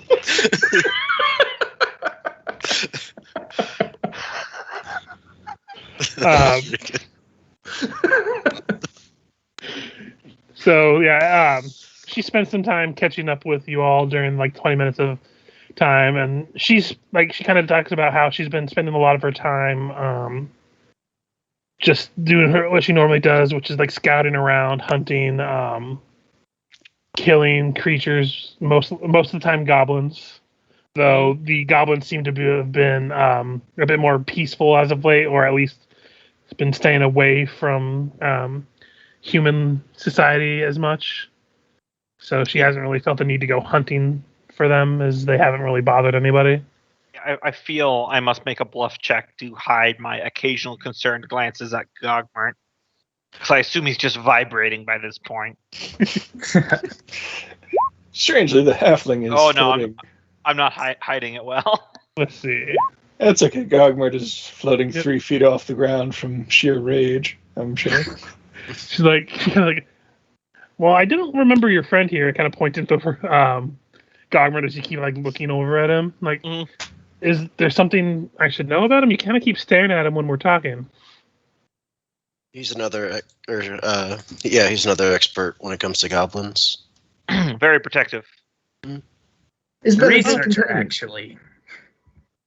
Oh, well, it's nice to meet you. I am Shilelu, and your name is? Is this? Would she know Gogmart's name? Well, Roll me just a flat intelligence or a flat wisdom check. It would probably sound like a goblin name, though. Yeah. Yes, but he has been introducing himself as Gogmart the Halfling. That's great cover. Yeah, she would actually know your name because you were pretty high up in Thistletop. And the rest of them would know because she had informed them of a lot of the goblins, including your name. Oh yeah, that's right. Which means you probably have caught sight of her a couple times in your past. at least one I'll get you next time. I am Mogert. Termgog. Gog.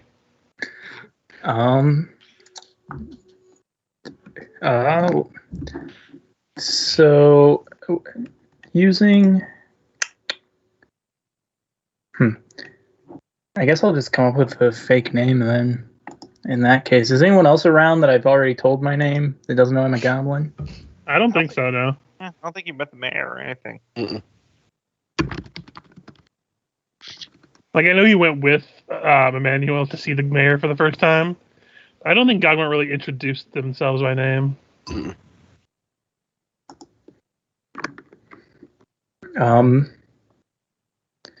What's the most stereotypical Frodo? Nice. My name is Sam the Halfling. Frodo Foothair of the West Bank Foothairs. Well, it's nice to meet you. Mortal enemies of the Thunder Mountain Dwarves. I use the silent speech feat that we have. I'm like, I swear, if you start going on about gardening, I am going to out you in front of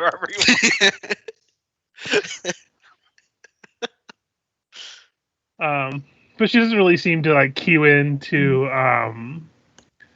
like she's not like staring daggers at him trying to figure out what's going on.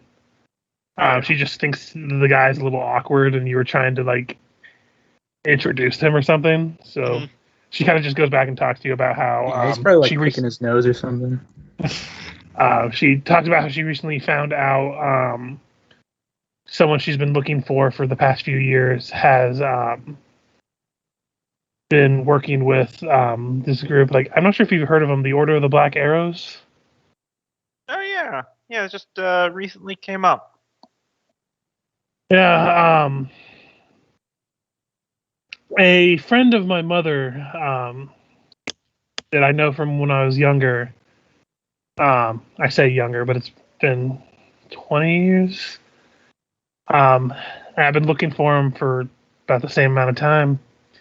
Trying to find out where he might be located. So, figured the best place would be the Lord Mayor, who's supposed to keep track of this stuff. Well, by the look of the way he flaunts his wealth, I can't imagine he's much into the business side of it.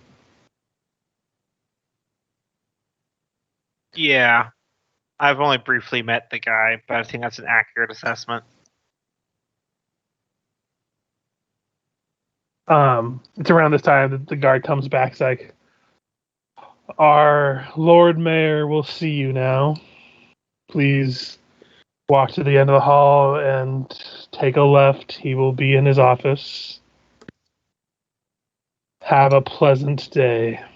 And he just kind of goes back to his post and just sits there. All right. Head that way.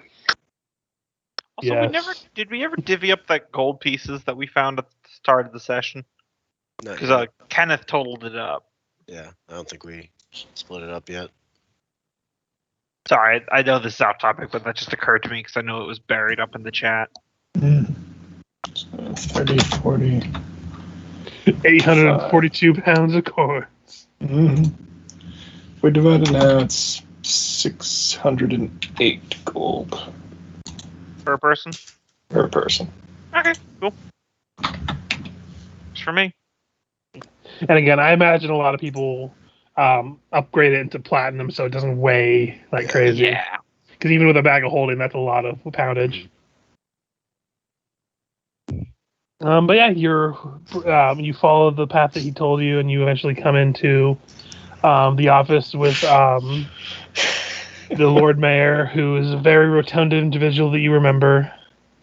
It's like, oh yes, I remember seeing you all. You were arrested and then let go for solving those deadly murders that were happening in the town. Why are you here? Well, Lord Mayor, you must remember Emmanuel Depatures of Mothdoom. Remember, we were going to strike up the trade negotiations of the individuals. The what now? Oh yes, that. Yes, I remember now. The prisoners with jobs. Yes, it's a great alternative for them, but I digress. The matter at hand is that we have more information that I feel you should be aware of for any goings-ons or whisperings you hear from other areas, other towns in your region. This is about another pesky tax break. No, terrible things. No, this is less horrendous. It's about more of a demon cults and things we've been finding out along the lines of the serial killers, and that it goes a bit deeper. Troublesome stuff.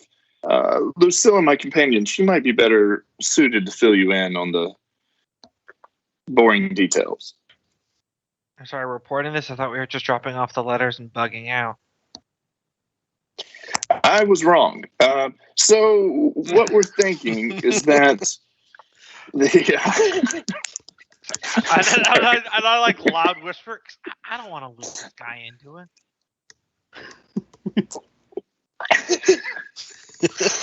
Sorry, that character. I gotta stop laughing because that was just too perfect in character.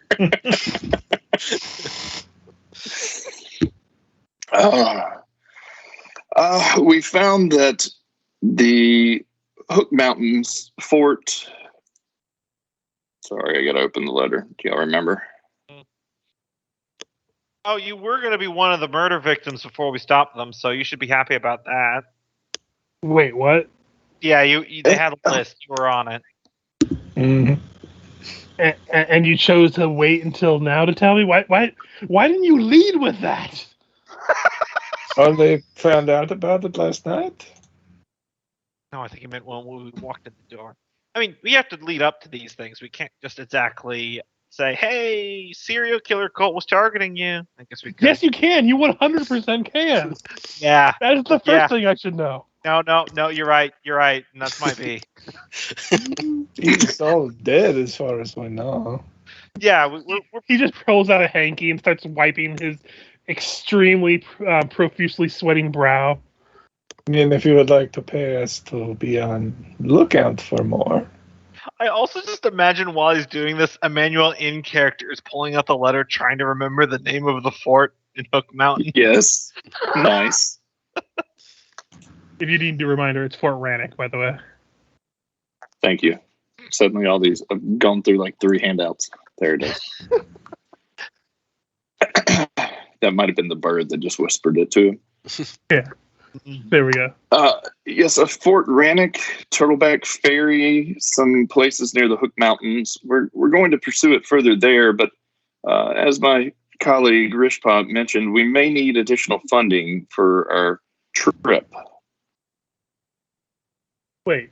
So was I actually targeted, or was this just another person trying to put up a fucking story about Turtleback Ferry? Okay, you were actually targeted, but what's this story about Turtleback Ferry? I've been getting messages from the river boats for the past month and a half. The Turtleback Ferry keeps telling me that they haven't had any contact with Port Rannoch in weeks. And so, who have you dispatched to investigate? Why would I dispatch money? Why would I spend that much money sending a silly trip to talk to these foul-tempered black arrows? They're like, with all due respect, of which I don't really feel like I need to give, based upon our investigation, if what we fear may be coming to true, you might have one giant problem soon. Get it? Because they're giant hunters. Giant problem. well, We would be willing to quell another I uprising turned to for you. Shaylu. I'm like, we have fun here. I can see that. And she's like, Samson, Lord Mayor, I would like to inquire upon the location of a black arrow myself. One man known as Jakardos, if you might know him. And she's like, Jakardos Sovark? She's like, oh yeah, he's the second in command of Port Rannoch. You know what? He's like, I have an idea. I can kill two birds with one stone. I can pay you all to go investigate for me. It gets you out of my hair, and I get to say I did this. It's a win-win in both cases. So if something is going on, you all seem very accomplished. I mean, clearly I do. Like, despite my whimsy here, I do remember that you had, solved the whole murder cult. Oh, and now there's a dead Lamia in the tower under the bridge. No, he didn't need to know that. But Yeah, it'll rot. You are clearly a great thinker, Lord Mayor. he's just pinching the bridge of his nose at this point. He's like, oh boy, I need a secretary. Yes, you do. You certainly should have one to keep the others out. Well, I mean, that's what the guard's job is for. But anyway, how about he thinks about it for a moment. He's like, I can offer you all 700 gold each to cover expenses for the trip, and you can go investigate Fort Rannoch for whether or not they're actually in trouble or they're just being the reclusive sort that they always are. Sounds good to me. And if there's any, he's like, also, may I see the letter that had talk of killing me? That might, be important I think for it's me. this one. Is this one? He think it's this one. specifically say harvest your soul, but Yeah. I mean, I assume that's lethal. yeah, tend to be. I haven't studied the metaphysics of it, but you wouldn't be seeing the Lady of Graves. I know that much. Yeah, his face is just white when he talks about taking his soul too, and he's like, I mean, come to think about it, that's arguably worse. Mm-hmm. like he's just like on the verge of hyperventilating. He's like, I think sure is convenient that we vigilanted the shit out of them. Am I right? He's like, oh boy, I. He's like, be at ease, just Lord Mayor. He rummages through his desk and pulls out a bag and counts some coins and tosses the bag. He's like, here, that's 700 or so gold each. Or so. At least. You take it, you investigate Fort Rannoch, you tell nobody that somebody wanted my soul, and please do not tell people that soul harvesting is going on in Magnimar. We are not Chiliacs. We do not need this shit. I mean, it's not anymore. You're welcome. And so the And don't worry, your friends from Your friends what? your friends from Muldoon will take care of it. Okay, good. I'm going to go breathe into my closet right now.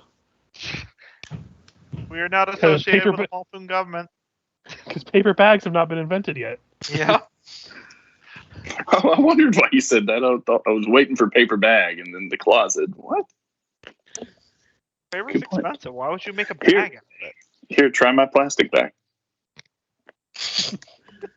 I need to take a bio break. Yeah, This is a good I'm time gonna do for the it. same. So Yeah, I've been holding it this whole time.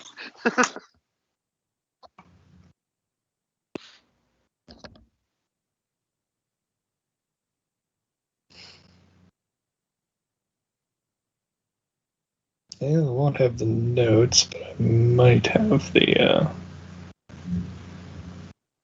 old loot page on one of the playbacks.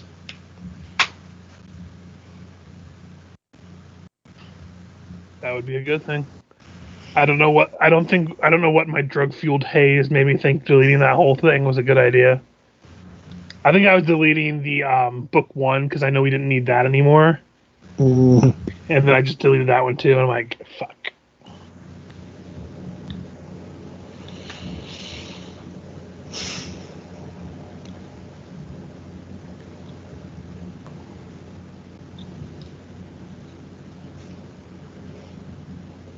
yeah, at least we've traumatized a mayor.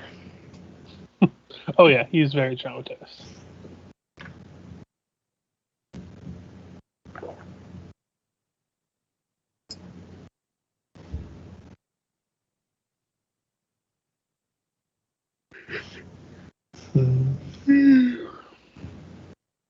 I'm almost tempted to buy an agile sphere of my own.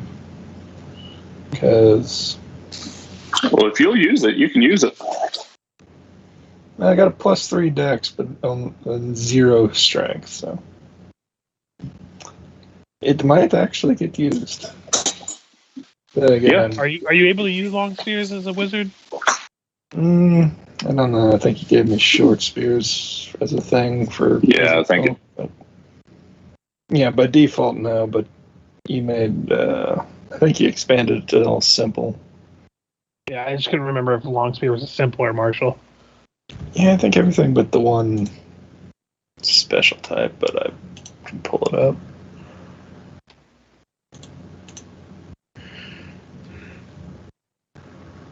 Yeah, because it would be a fantastic weapon for me, but It's a simple I might two-handed use melee it weapon. twice. So yeah, I would allow you to use it because I let you have simple weapons. So I'm back. plus it has reach, which is nice. And it does two-handed damage. Who has reach? So instead of 3, it'd do 4. Damage. Pretty soon, Reach might have reach. Oh. I have reach. Yeah, the other thing I was thinking of was spell storing is apparently only a +1. Oh yeah, that's always beneficial. Yeah. Yeah, that'd be nice. And plus, I was thinking as I was writing it in, I think in Pathfinder, with a reach weapon, you can't hit within 5 feet. Yeah. So for an archer, that's completely useless because I'm going to be using my bow if I'm 5 feet away.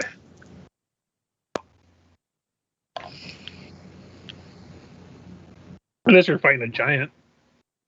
I'm unreasonably tired. You just say you're unreasonably tired. Yes. Yeah, I feel that.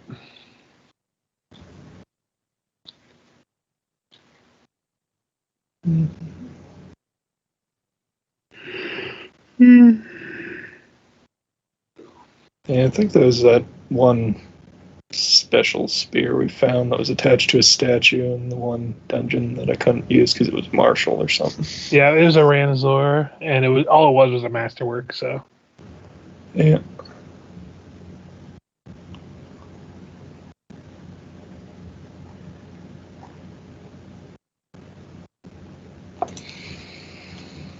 I'm back. yo, I think we're just waiting on Gombo.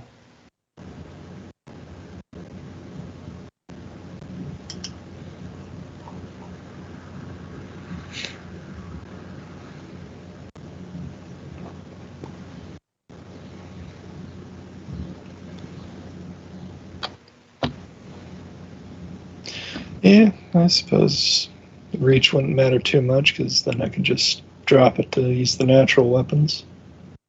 Or just hold it in one hand and use a single natural weapon if you had to. Yeah. But it's also nice to be in the back line behind the paladin and be able to attack. Talking the spear. Hmm. Yeah, collectively, Kenneth pointed out that Reach could use it as a primary weapon. So. Oh yeah, very true. I could hit with the thing, but I would do no damage. That's why I'm letting someone else use it. Yeah, I mean, I'm still half BAB, but No, you're better than me. Can halflings use reach weapons in Pathfinder? Technically, 5e has screwed my mind up. They can, but they have to be the smaller size. Yeah, that's right. It has to be a small size. And it weapon. does less damage, I think. And it still technically is a reach weapon, but it does less damage. Yeah. Yeah. It's just lighter, is the way I always Yeah. think. Honestly, like I kind of prefer the way the 5e does it, where it's just like you just can't use heavy and two-handed weapon stuff that for medium creatures. Yeah, I really do too. But like a short sword or a dagger still does the same damage for you, because why wouldn't it? I do kind of actually prefer that. Which I think I need to check, but I think Pathfinder 2nd Edition went that direction as well. Yeah, I like that because Yeah, I do like how 2nd Edition did a lot of things like in the middle ground, because 5e went a little too simple for some stuff. Yeah. But Pathfinder is just a little overly complex for some others. I would suspect that the inevitable Dungeons and Dragons 6th edition, which is going to be super fun to say because it doesn't roll, is going to be a little bit more complex in 5th edition, because really after the trip on the face that was 4th edition, 5th edition was just like, let's go back to basics. Let's get back to the core of why people like D&D in the first place. Honestly, I don't see them making a 6th edition anytime soon. Oh, not for a long time, but it's going to happen. They don't even want to go back and fucking revamp their fucking player's handbook to fucking fix some stuff. Yeah, well, no, it's because the current renaissance and everything, and the pandemic also gave it another boost to vitalization. Yeah. They're not in any particular hurry. No rush for them. Yeah. Yeah, don't fix it if they're buying it. Pretty much. So during like the minutes between the mayor having a panic attack, you do see an aide actually come in and kind of escort you all out. And did Michael come back? Sorry, I thought he did. Yeah, I'm back. Okay, sorry, I didn't know. Yeah, you were the last one back. So. Oh, I see. But you're basically given information about like the location of the general area, as it's not marked on the map directly. And the aide kind of suggests like Turtleback Ferry should very likely be your first stop when you get to the area, as it is the closest settlement to Fort Rannoch. And I don't know how you're intending to go, but we do have some river barges that go upstream, though they take a little bit longer than the by foot path, though they are relatively safer. I'm not worried about traveling by foot. Could be a great adventure, eh, Lucilla? Don't try to connect with me on that level. But yeah, no. You totally bought it. Or saw it. Yeah. But yeah, no, we can do foot. I mean, it's been pretty nonstop lately. I wouldn't lie to say that a leisurely trip up the river wouldn't be terrible. But I don't mind walking. Shaylee, you're heading up that direction. Did you want to tag along? Yeah, you actually put the nail on the head there. I was just about to comment about if you're looking for someone to help guide you. I am well versed in just the region in general, as well as, not to toot my own horn, I do have some survival skills under my belt. He's mega cheap. I'm fairly quiet too if I need to be, so you don't have to worry about me attracting too much attention. Yeah, I wasn't going to be worried about you for that one. I can see that, and kind of just looks over at Emmanuel. Who is fixing his hair. which isn't really moving. Mhm. It's just always perfect. So yes, thank you. If you'll have me, I'd be more than happy to join you on your trek. I'm going to go ahead and take you to the other map to see the area. So you're in Magnimar down here. So you can either go back to Sandpoint and go the route of Nybor, going through the Sanos Forest to Assyrian and up to Turtleback Ferry by foot. Mhm. There's a path that goes along the Yundabakari River that goes to Wardle, then to Whistledown, Ilsurian, and up to Turtleback Ferry, which is the safest route. And then there's also the barges that go all through the river as well. I say follow the river. Now that I think about it, when you said the word leisurely, a leisurely barge cruise does not sound bad after all of the hard work we've been through. Nope, the And- die's already been cast for walking. Yeah, I was hoping to stop by Sandpoint on the way, anyways. Yeah, we should go back through Sandpoint. I really wanted to see the town of Wardle. While we're there, Well, I Doc, mean, you can still go that check up on direction these after people. Sandpoint. I'm just gonna watch out for the turtles there. They're massive. So with your rolls that you had rolled earlier, you do know you can go from Sandpoint to Wardle, and it probably would be safer because if you go through Nybor, you have to go through Sanos Forest, which is notorious for having Fae cause problems. Nope. Oh yeah, we should go through the forest then. Nope. Come on, guys. I had stories about Fae. You come out wearing different clothes. I don't like it. The Fae are all over the forests in Andoran. I'm familiar. I've got this book about it. It would be no problem at all. It'd be memorable. We'll meet you in Whistledown. Yeah, since Sandpoint is a day's travel from the Thistletop for Gogmert, or even less so, I think you said. Yeah, even less for you, especially because since you're a druid, you don't have to worry about the thistles stopping your progress. So you can get to Thistletop and back to Sandpoint within a day without any trouble. You could also turn into like a really fast cheetah and race there and back. Can you turn into a flying creature? Because as the crow flies, it's even faster. That too. Well, yes, all of these are good ways to get there, but he would want to go by Sandpoint so he could check in on Thistletop. Go by Sandpoint. Which reminds me, so we're probably setting off like tomorrow or something, right? Oh, no, I need a few days. I need to gather supplies for dealing with giants and then constructs. I really need to get some different types of arrows. Okay, well, either way, I want to have a word with my fellow halfling Frodo here for a moment.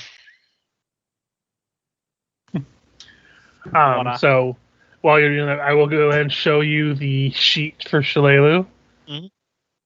She is basically a traveling NPC with you. She won't be joining you with combat, especially with all the animal companions. Yeah. But for instance, if you guys ever wind up splitting the party for whatever reason, she can also act as a stand-in for a PC in certain encounters. If you wind up splitting that route or however have you.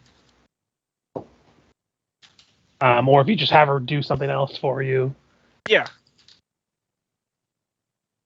But she is a traveling cohort, essentially, at the moment. I went ahead and popped a full name there in the chat. Frodo Samwine's giant foot. I punched myself in the stomach and say, okay, let's go.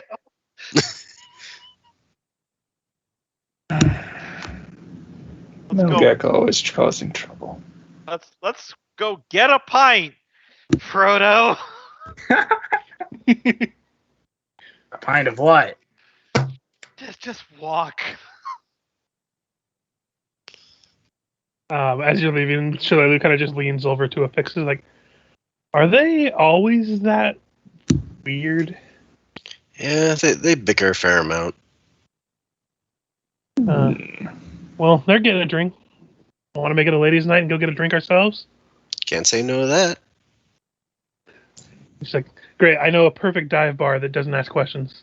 Yes. She says, not entirely knowing what that means. My eyes were going back and forth like, what is she insinuating? Suddenly feel like I should chaperone that evening. Yeah. So yeah, Lucilla and Gogmer, if you wish to do whatever have you. Yeah, I find some sort of a hole in the wall tavern or something like that. You can roll again if you want to pick a new one. I'm entertained by that. Because I somehow feel like the sleep deprived halfling would not be happy to see us returning just a couple hours later. Probably not the best choice of ideas at the moment. Yeah, I want to find somewhere and actually get a drink there and talk to Gogmert. Okay, Gogmert. So, we're going to be taking this trip with, oh, sorry, yeah, go ahead. No, you're fine. I was just, what do we get? I can just tell you afterwards. Okay. So, we're taking this trip with Shalelu. Now, I understand she's got a reputation with the goblins that you're involved in. And I just want to check to make sure you are okay. Of course. Now, do you happen to know which poisons work best on? What is she? What is she? Is she a human? She's an elf. Yeah. What are they immune to poisons? Aren't they? Are they? No, I think they're just sleeping. Yeah. They're immune to sleep. I know that. Yeah, you would say that. You'd say, on a completely unrelated note, would you happen to know which poisons work best on elves? I'm quiet for like 2 seconds, like my hands are pressed together and like that praying gesture. I go, sleeping drafts.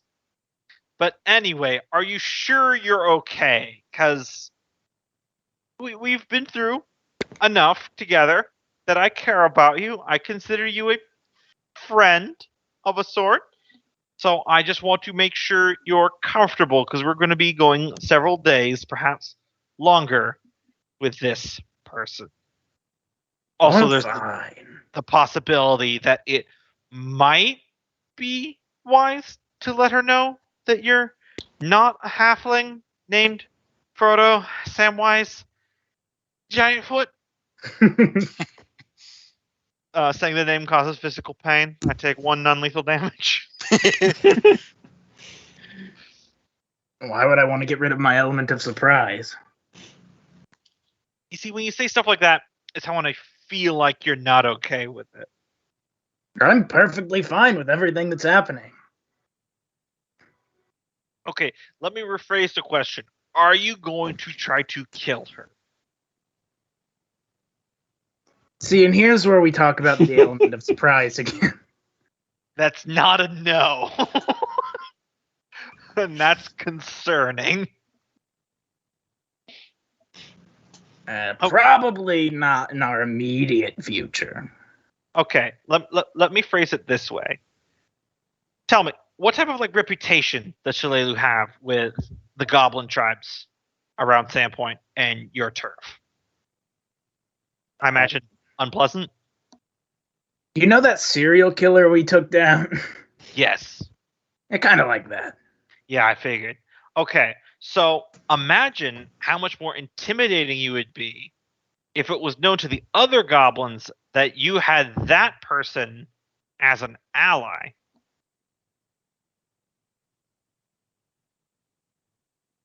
I feel like there's a fundamental disconnection on how goblin society works. Listen, okay, you're literally the longest conversation I've ever had with a goblin. I'm trying here. Please try and meet me in the middle. I will not try to murder her on this trip. That is the best I'm going to be able to do, isn't it? Yeah. Okay. That's fair. That is fair. Thank you for speaking with me about this. And no maiming, okay? Just floating that out there too. Come on, I could wild shape into a bear. She wouldn't even know it was me. Okay. You don't have to heal her if she gets hurt. How about that? Okay. I imagine they shake on it. Yep. We definitely spit into palms. That's something that we do. The disguise self wears a little bit thin, and you see a foot where the hand should be, and it's just very hairy.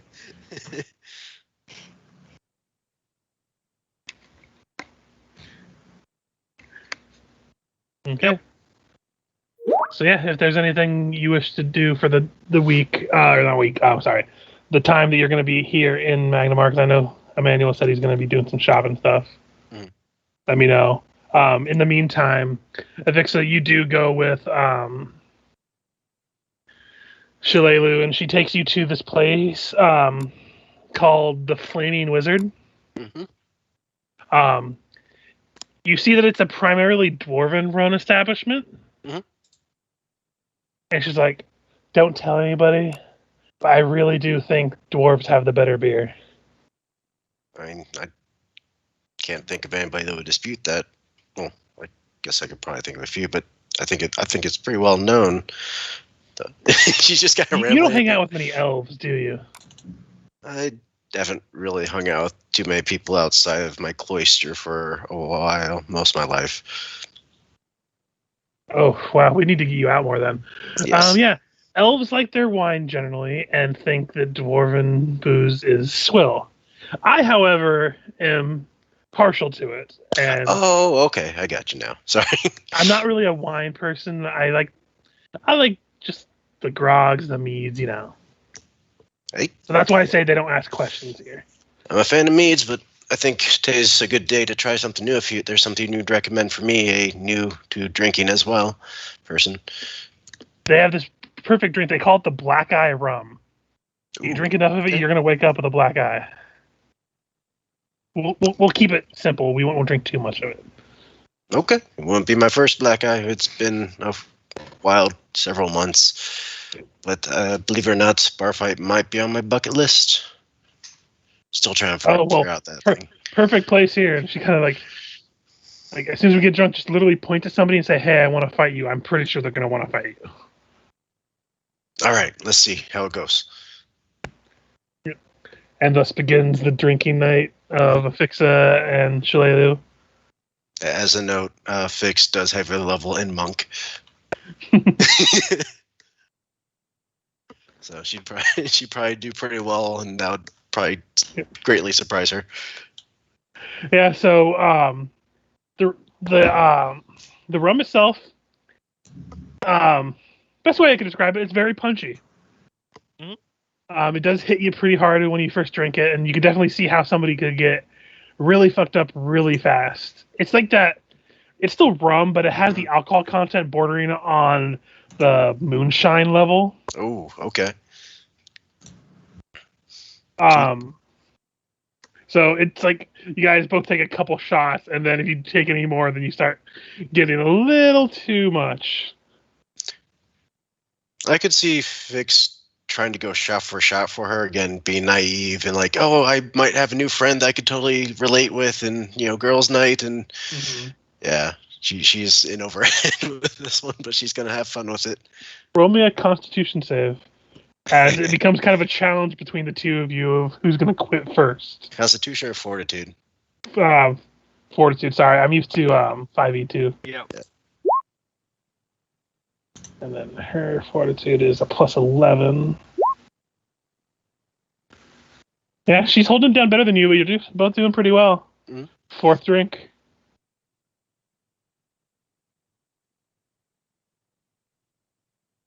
Go ahead and roll me another Fortitude. Oh, okay.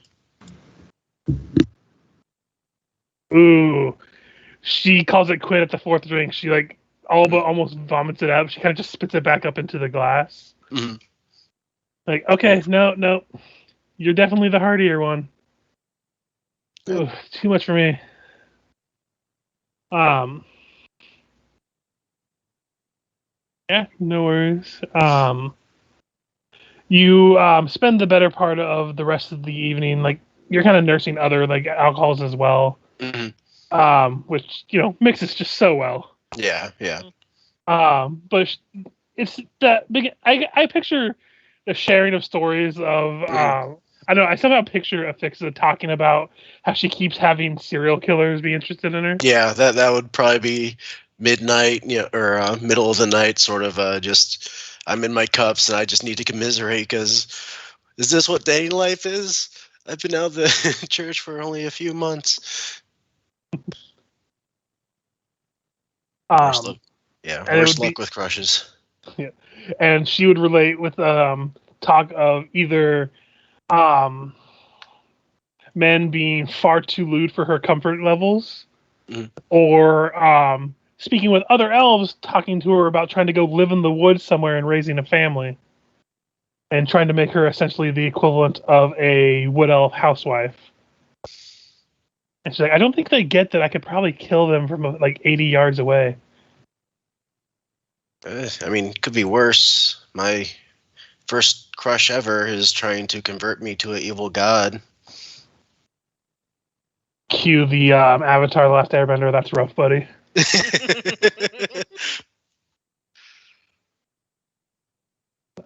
like, well, first of all, I definitely need to hear more about this. But first, I think you wanted a bar fight. Oh, yeah. But she would go to probably one of the nearby people and say, do you want to fight? And the dwarf, you go up to a dwarf and they immediately they kind of put that finger up, like, hold on a moment. They finish their beer, and then they take a swing at you. So I'm not gonna roll. Just go ahead and give me what an attack roll from you would be for unarmed. Unarmed strike. Oh, did you know with or with? Oh, I guess We'll just. Did you know the We're just seeing Pathfinder the die roll has bar fight rules? Pathfinder actually has bar fight rules. Oh, nice. And I'm just playing this fast and loose. I know. I'm just making idle mention of it because they're pretty hilarious because they actually don't devalue wizards as still being able to take a drunken punch. So your fight goes about as well as you expect. Being able to throw a punch as a monk, even though character-wise isn't quite the same. You're able to, within like a couple moments, just eventually you get a really lucky punch into the nose. Then you see his nose kind of twisted in a weird angle, and he's like, "Okay, lassie, you got me." And he pops it back into place. Like, I don't want to get too rough and tumble. We'll say you win this time. Hey, that was fun. She would tap him with a lay on hands, just to be a good sport about it. Well, this is a new one, but thank you. Thank you for being my first bar fight. Like, I give you a weird look. She practically skips back to Shaylula. And Shalayla's just clapping for you. And you see the dwarf and his friends are just like, I can't believe you got punched in the face by a cleric. But the night continues. You have a pleasant evening. Shalayla definitely seems to be another person that doesn't really have many people that she communicates. You're both of that equal level of awkward with people, where it's not uncomfortable between the two of you. You can definitely tell she spends most of her time out in the wild, so human contact's probably not the biggest thing in her life. Right.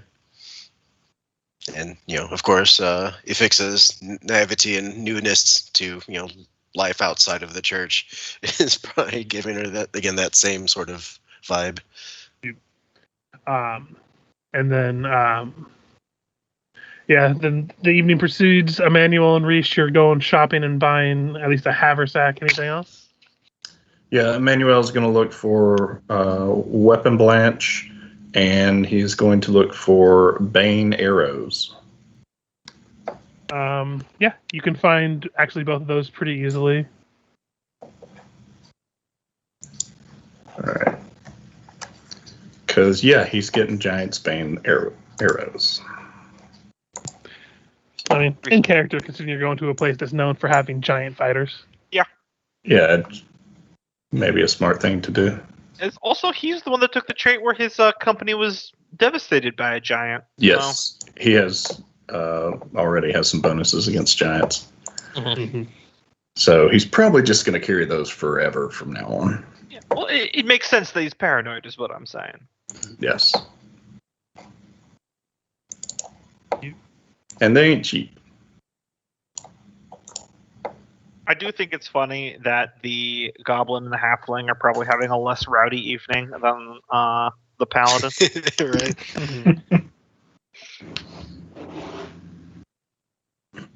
So yeah, unless you have anything else you want to do for the following days, just let me know when you guys decide to set on their way. I don't have anything that I'm gonna force you into direction-wise. Yeah. Fix will buy. Oh, good. Sorry, one other question. Richard, are you okay with a character wearing 2 quivers? That is the question. Like, Keep one strapped to your snake. I Yeah, mean, you he's got keep them one on your strapped snake. to the snake, yes, but One on your hip and one at your back. one on the hip, one on the back. That is possible. yeah, I'll allow it. Okay, then he's going to also exhaust his funds and get a efficient quiver, another one. Don't That want to buy that efficient quiver. I think Well, he he's already saying has, he has 2. one, but it can only hold 60 arrows. So this way, I never really have to worry about the logistics of, is he going back and trading? I'll just keep 120 arrows on me. Gotcha. Like, I have a ring of jumping, a cloak of elven kind, I like bag of holding. I can't really think of too much more I would need because I have my a deep pockets ability, which lets me pull out the random little stuff as I think of it. Fix would go out, get 2 scrolls of consecrate and 1 scroll of sending. I think that comes to 1,050 gold pieces. I'll let you guys do the math as you're coming up with what you're buying. So Yeah, I'm just all the regular stuff, extra arrows, etc. I'm just doing on my sheet. I already topped off my deep pockets gold supply just automatically. I figured we had time. Mm-hmm. So yeah, with the shopping and all that stuff, you guys are going to be here in town at least 2 more days, depending on when you set off. So you have plenty of time to go shopping and buying whatever you need. During that time, during the downtime, Emmanuel's going to be doing an extra bit of training with that spear. Come to the realization that it is just not for him, and go over to Rish and offer it to her. He's a good spear. It's good. I'm afraid I can't get the heft behind it that I want to get. Yes, might be hard to do from a top great coil. Indeed. Just feel like the bow's much easier when I'm on top of one. Anyway, use it well. Seems like an excellent I weapon. shall and try. Maybe has some history behind it. You know, we could give all the magical items to Gogmer. That sounds like a terrible idea. I thought we had a bag of holding. Yeah, I have one. Because I requested it considering that I had the lowest carrying capacity, and also I kind of want to explain how I just kept pulling disproportionate shit out. Yeah.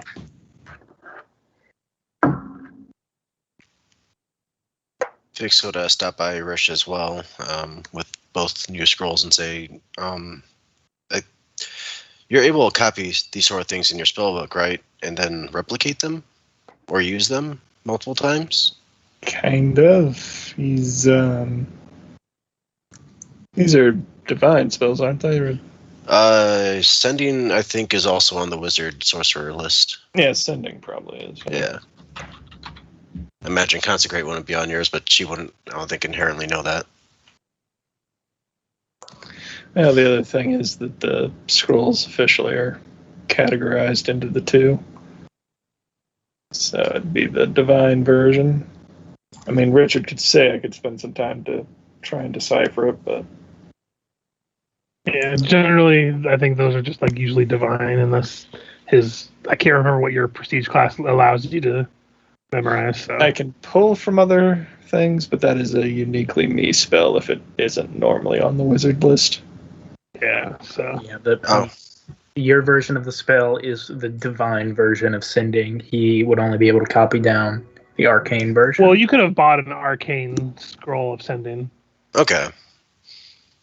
Yeah, I'll go ahead and spend a little extra cash for that. Mm-hmm. Yes. Consecrate, on the other hand, I think is Yeah, not no, something you I didn't expect that, but yeah, so. Richard, if like post offices were a thing, is there a place in town where mail would come to if it was looking for a resident or a traveler in the area? Like looking for a letter back from my father. Yes, I believe there actually is. There's a courier, but you have to fast travel first.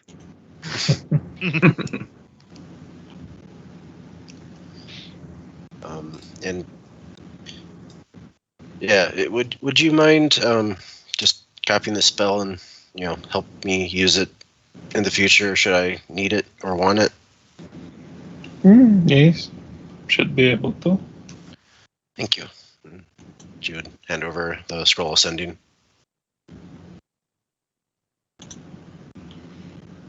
Okay.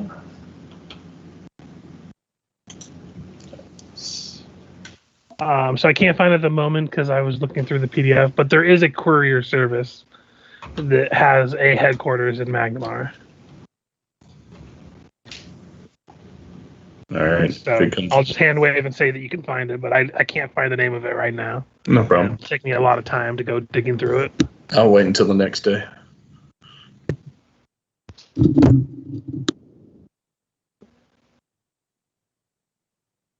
So I mean, if you go to it, there is no letters addressed to you. Then he would take the time to pen another letter to his father and explain that they are heading to Turtleback? Yep, Turtleback Ferry. Turtleback Ferry. And he's also found out some interesting things about his ancestry, and we definitely need to have a talk. All good. You put it, you address it and pay the gold, which would for that far, I'd say probably like 20 gold. Oof. It's a little expensive, but they are also going a long distance. Here I will sign another paper with an official IOU from Emmanuel Depatures that they will receive 40 gold upon receipt. In Yeah, Malta. they're not going to take that. I can give you 7 gold pieces. And this note. Give me a diplomacy.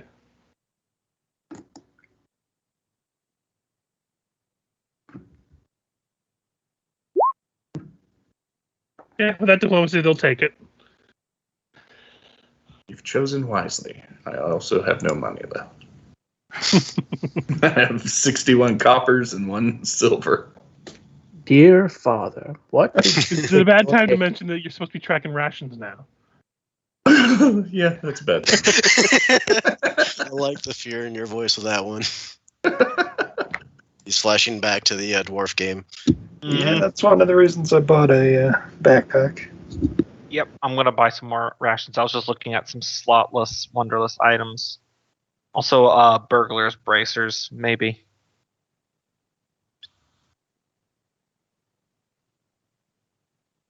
I mean, I do have a survival of +12, so. Yeah. Other than shopping in this downtime, Richard, can he be retraining? Yeah, how many days do you need to retrain? I need to retrain technically 2 feats to move 1 to a different level and then replace the one that I moved. Because remember, 1 was a teamwork additional, so I'm going to move a clear feat into the teamwork, and then. So that the question is if you're going to be able to convince the party to wait 10 days while you do this. Yeah. No, I mean, I can only do.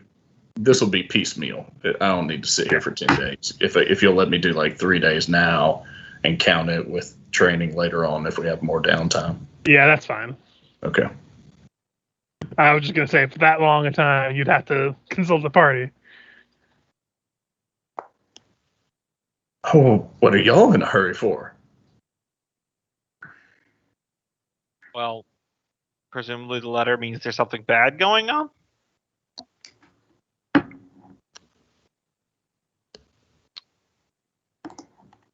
Okay, let's. Although, oh yeah, we did get an extra 700 gold pieces, didn't we? Mm-hmm.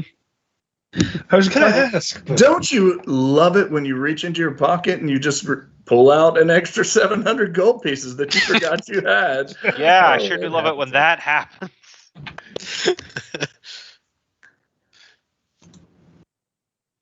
Me misplaced 700 gold pieces. Are we aware that Emmanuel is informing his despotic oligarch father of our every move? Nope. I don't think so. No. You mean the one who's dealing with the tiefling who's after us? Nah. Okay, I just wanted to make sure. Okay, so He's just we'll say that. he's sending letters back requesting more funds because he's become depleted. Dear father, give me money. Yeah, that was. Yes. I wrote out the first. Put your letter dick for into. But now, whenever we leave a different location, I need to tell him where to send the chest of gold that's coming. Oh boy. Okay, so I imagine it's going to be after about 3 days that you guys set off from Magnimar.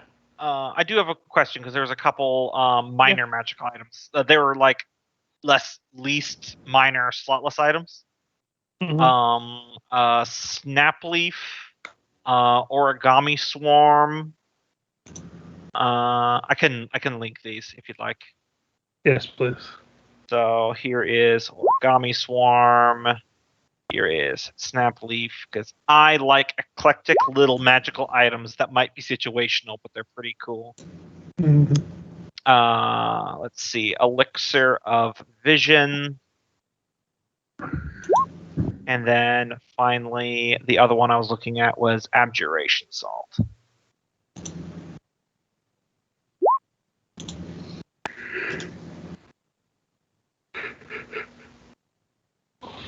The origami swan you could probably find easily. Mhm. Snap leaf, I'm pretty sure.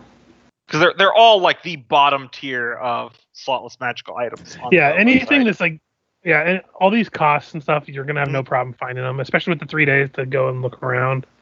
Again, Magnimar is a hub that has a certain limit of how high things are gonna get expensive wise. Mhm. But otherwise, you're pretty much fine as long as you have the time. Because the more expensive, the longer it takes to find it. Essentially, Cool. but these are all really easy to get. Yep. Well, then continue with. Sorry to interrupt. You continue with your narration. I'll just work the numbers out on my sheet while you're going. Oh, I know. I was saying. I imagine that after about 3 days is when you guys would be setting off. Mhm. Okay. So I rolled beforehand just to make it so it's out of the way. I rolled weather environments and stuff for your time of travel. Wait, I don't understand. Because there's going to be a weather effect as you travel. Because you are traveling in fall. So by taking the detour to Magnimar and probably spending a day there, to get all the way to Turtleback Ferry by foot or by horse, because you guys all have horseback or snakeback, either way. Either way, it'll take about 16 days of travel to go to Sandpoint and then follow the Yondabakari River up and around to Turtleback Ferry. And so long as that sounds good, if anyone else has anything to do before you guys set off, let me know. Otherwise, I rations. Oh yeah. Buy your rations then. Yep, I picked up 16 just in case. How much is one ration? So I don't have to pull it up. 10 silver. 5 silver. Okay, so Oh, 5. you can buy 2 per gold. 2 per gold. Okay, cool. So I'll just dump 5 gold. That'll be 10 rations. Should be more than enough.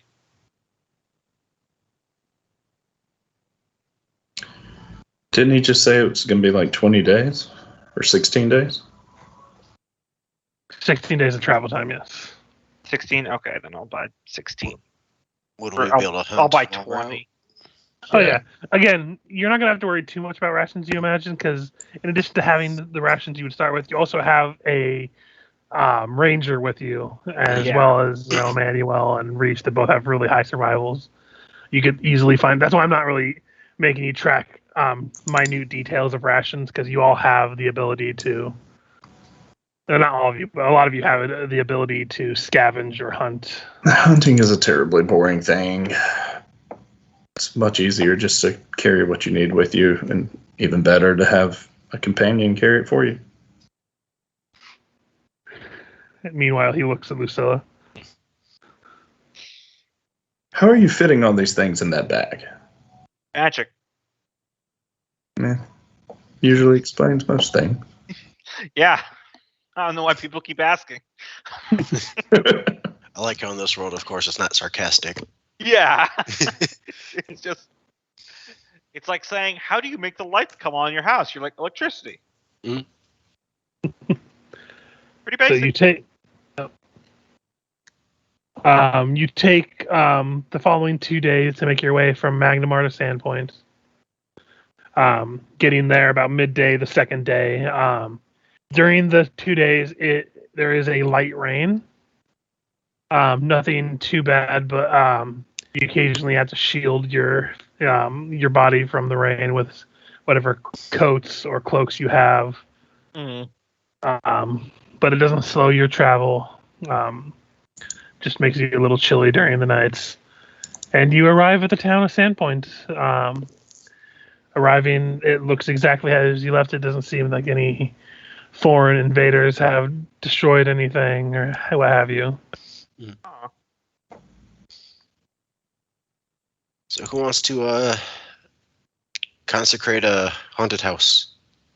Shalelu raises her hand. Well, Yeah, right. it's either that or tell everyone that Emmanuel's an ASMR and see them harvest his hair.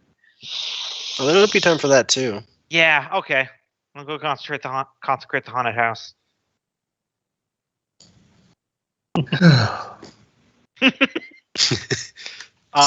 It's quite a burden. Frodo, I assume that there was something else you wanted to do while in town here at Sandpoint?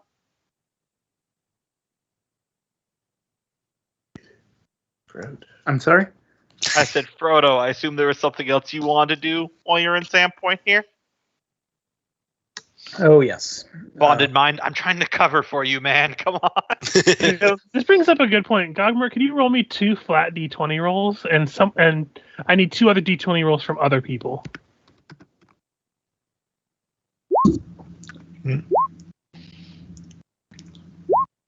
So we kind of got both into the Yes. spectrum. I wanted to get one in since I'm not bonded minded. One more D20 from somebody else other than Emmanuel and Gogmer. I'll get it. Ooh. So, it's about maybe an hour before you guys get to Sandpoint, kind of going back a little bit. Shiloh kind of slows down a little bit to kind of get pace with whoever's riding the tail end. Let's see. Lucilla. Yep. She was like, I don't want to alarm the rest of you, but I believe Frodo over there might not be who he seems to be. He seems to be wearing a glamour of sorts. Oh, that makes this so much easier. Okay, yeah. No, he's a goblin. Kind of cocks an eye, like, Should we be concerned? They're not generally the most likable of sorts. He grows on you like a fungus. One of you should be. Like, I'm not gonna say don't be concerned, but probably not imminently concerned. I did have like a talk with him the other day to try to hash this out.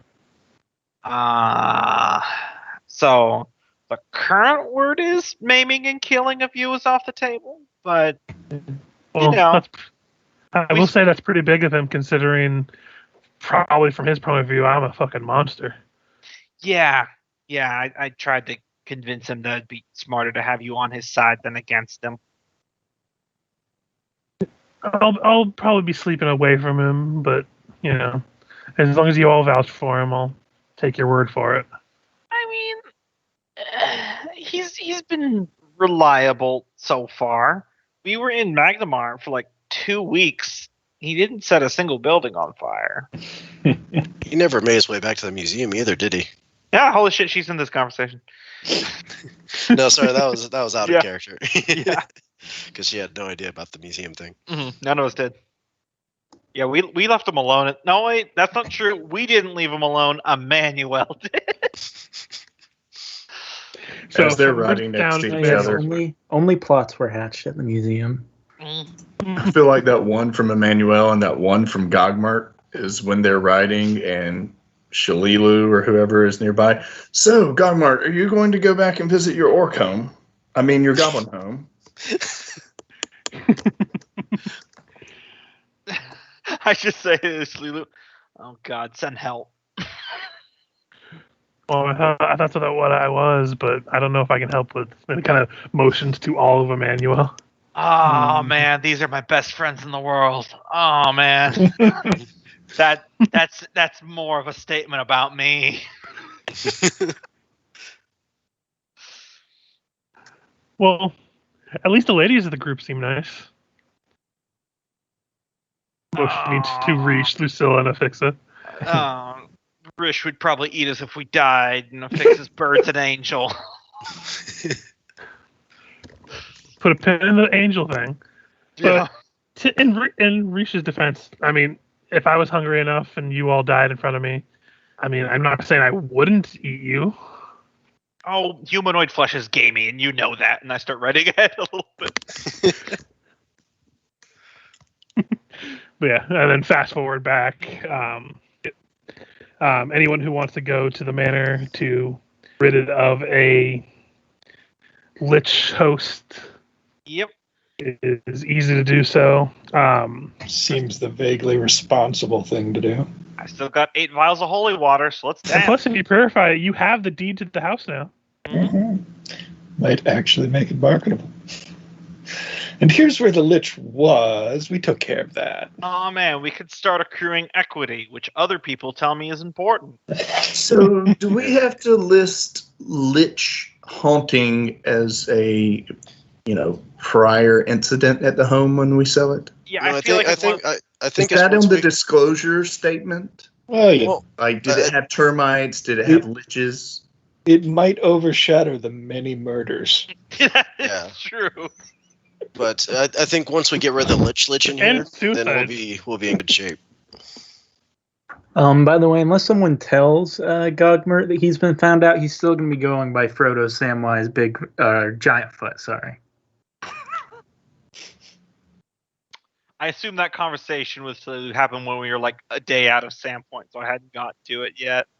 It was like the second day when you were almost to Sandpoint. Because Lucilla is pained by it. Gombo finds it hilarious. Mm-hmm. But yeah, those rolls were Gogmer's disguise rolls per day, and Emmanuel and Affixa's rolls were her perception checks each day. I wanted to keep it fair, and because if she rolled poorly and Gogmer rolled high, she wouldn't pick up on it. But you're traveling with somebody with a plus 12 perception. Yep. Oh They're my bound to God. know things eventually. And I'm quite honest, or Emmanuel would probably forget that we're hiding it from her now that she's part of the party. And would have insinuated something that she, as a plus 12 perception, would have picked up on. No, yeah, no. Rish had been asked. She'd have just said, yeah, no, he's Melgak. He's goblin. So yeah, at least the majority of you make your way to the haunted mansion.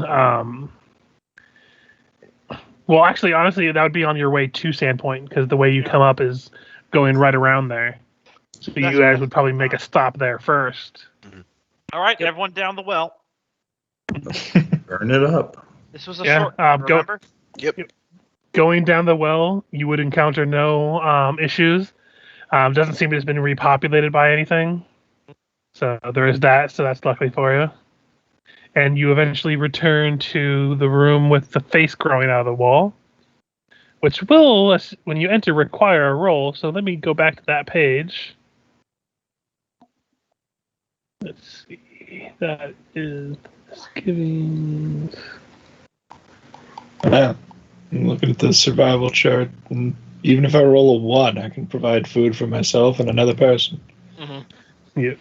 That's why I say I'm not Not stressing over hard it too much. at a certain point. So everyone who goes into the room that has the face on the fungus wall, go ahead and roll me a will save. I want to see this go. Oh.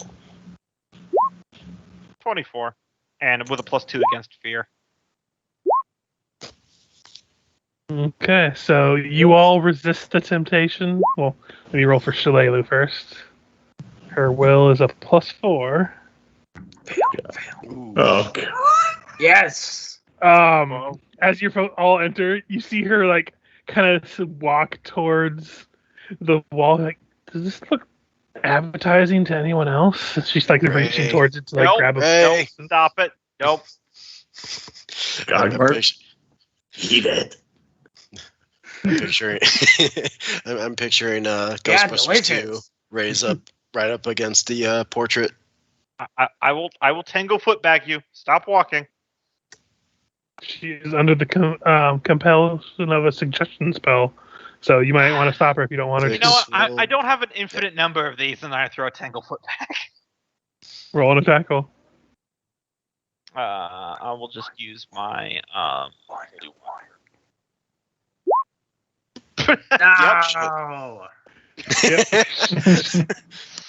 Just in the background. Snug as a bucket of rug. But she is positively glued there, so if you wish to consecrate it, Afixa, be my guest. Yeah, we'll definitely do so. Let's see. I think Lucilla, you're good at using these, right? She would say, holding up one of the scrolls. I'm decent. Um, Give it a shot. yeah, if you don't mind. Okay. Let's not biff this, huh? Wait, what aren't you doing? Aren't you the Holy One? This sort of spell is beyond me. Also, did you have a literal angel on your shoulder right now? I'm looking at him. Actually, yeah. I'm are looking you back able at to you, kid. use this?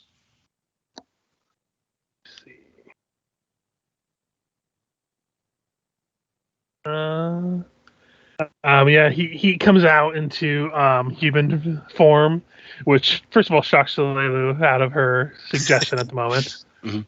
And he's like, looks at it and like, well, I see that those are words. I myself am not the most accomplished spellcaster, so probably been better in someone else's hands, to be fair. Oh my I goodness. mean, I can UMD it. Yeah, I've got a +10 to my UMD, so I got high charisma. Hey, you guys can cut me some slack. I'm basically a kid angel, okay? What does Rish have? I give the still trapped Shalelu like that gesture of like, see what I'm dealing with. Yeah, scroll alone is 20 plus caster level. Mm-hmm. I may or may not have to use class feature as well, but that's a flat 20, and a 10 will do that. And I can take a 10 no matter what on UMD. Then maybe Rish would be better because I don't have any of those abilities. I have a +10 to it, so it's not impossible.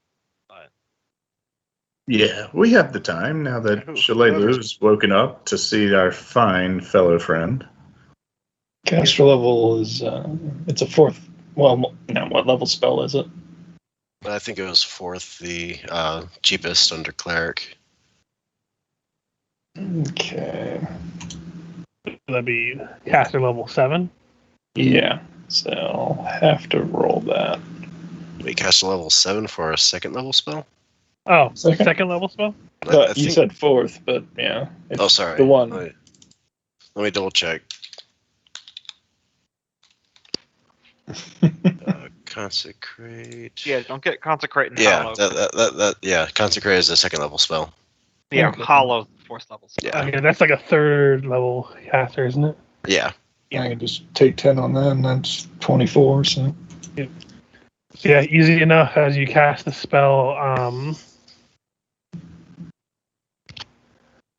As the ripple of this divine energy permeates the walls of this cavern, you see the fungus itself begin to shimmer a little bit, and then it begins to animate, and you see it actually moving and tear free of the wall as it looks like almost a humanoid form as it like reaches out to you all with a sloshy, barely human voice as it like its fingers as it's reaching out towards you begin to crumble into like just gray ash as it begins to crumble into dust.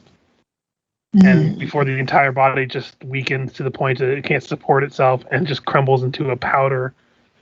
And you all immediately sense this overwhelming like pressure that's been in these caverns and to an extent to the floors above you when you had been here just lift. As you have now destroyed the failed lich in the walls. man, Well, that does show. and hey, we can remodel this place now. We have the deed. And the material upstairs. Mm-hmm. Oh yeah, you guys you also have a bunch of repair material. Yeah. So So- in the campaign, you come here and build a house. I was gonna say, we did rather well at the Castle, bar the other night. We could turn this into a tavern. I actually had the same thought. It's not a bad idea, Emmanuel. Meanwhile, Shalelu's still just completely tied up in a tanglefoot bag. I mean, I'm in. It's like someone picking at glue that's been Yeah. clung to your skin a little We bit. could It's just fix this bar and then flip this house. Oh, you don't want to get into that type of like house flipping, because then at some point the real estate market just becomes house flippers selling to other house flippers, and then no one can buy a house. Maybe we get the whole fountain of glue and then hire crew. Oh shit! Yeah, I forgot. Sorry. Pull out a knife. Try to go help. So yeah, enough rewinding of time. You do now get to Sandpoint. Mhm.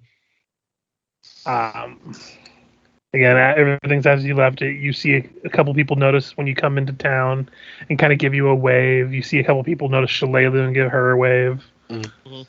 But it's kind of business as usual. Gogmert would invite Emmanuel to come back with them to Thistletop if he wanted.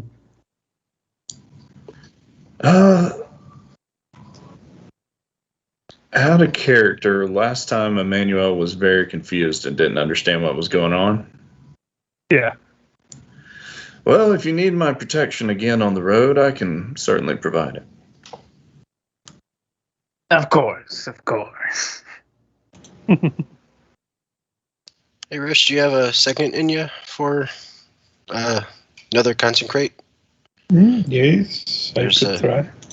There's that shrine in the basement, as it were, that I'd like purified too, for many reasons. Oh yeah, I want to do some charcoal scraping and some carvings down there anyway. I'll tag along. And while we're down there, once we get done, let's go to the fly room. Yeah, the zero gravity room. Yes. I mean, it's a 15-foot room that just has 0 G. Okay, that is there would- any way Can't say we that can wouldn't be carve that fun. out, put that on a wagon, and take it to Foxglove Manor? Because that's hell of a tavern attraction. Yeah, we gotta find a way to do that. We're gonna make the coolest fucking tavern. It's an ex-haunted house on a cliff with a 0 G room. I mean, Sign I'm me there. Like out of context, like even in real life, I would be down for that shit. I mean, Right? and you got Fix and Emmanuel doing the fiddle and singing. We still might need to work on our bar work though. Listen, we all grow somewhere. She could just hire a bunch of halflings. Next level, should put some skill points into profession bartender. Listen, just because I'm a halfling doesn't mean I have ranks in service work. I'll have you know. Well, only if you were from Emmanuel's town. Mm-hmm. I watched an entire video about the lore of Malthoon. Wow, Cope, really? Oh, send me a link to that. Yeah, it was really well done because it was all like in character of someone talking about Malthoon, and I mean There's some they're actually not. really good lore videos recently. Yeah, me too. Yeah, it's not Nazis. I give you that, but No, we're fighting the Nazis to create our own. You're fighting literally like, Look, Aragorn. fascism and Nazis Tree are range. different.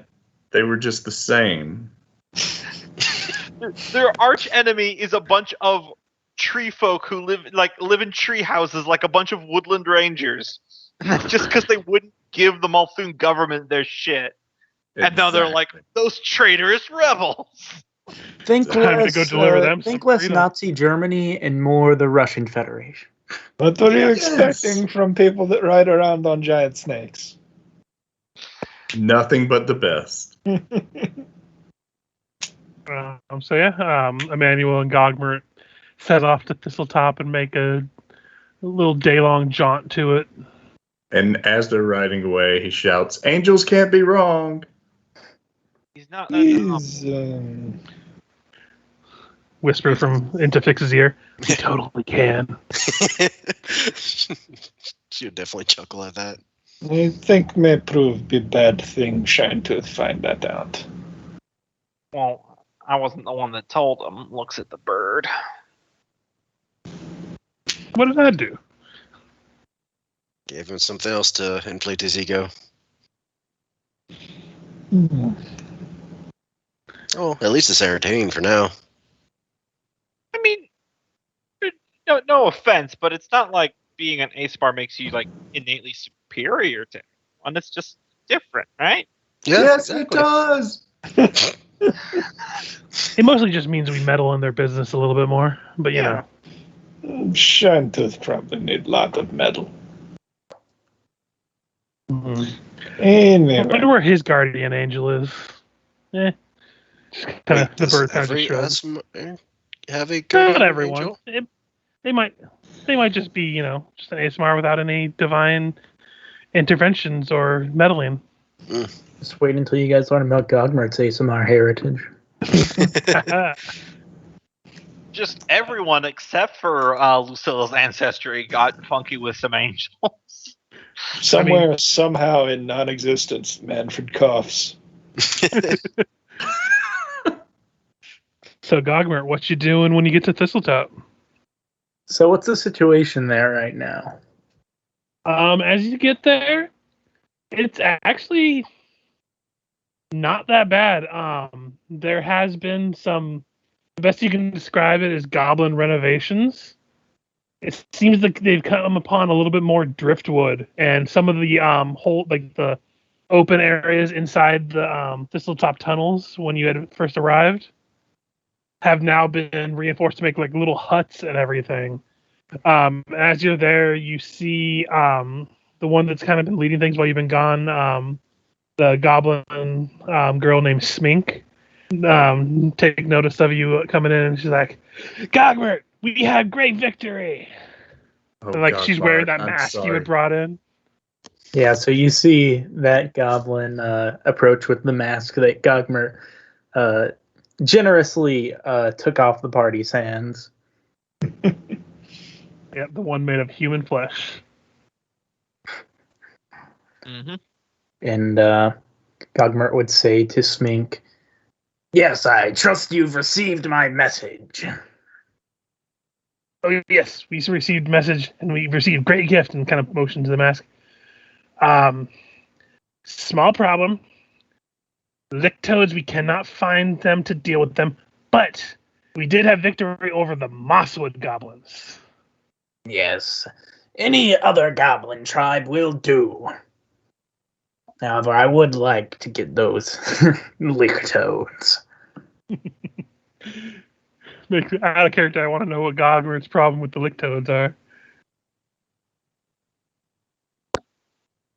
They lick toads, dude. Gogmert's an animal lover. I They're laughed. they're tripping balls all day.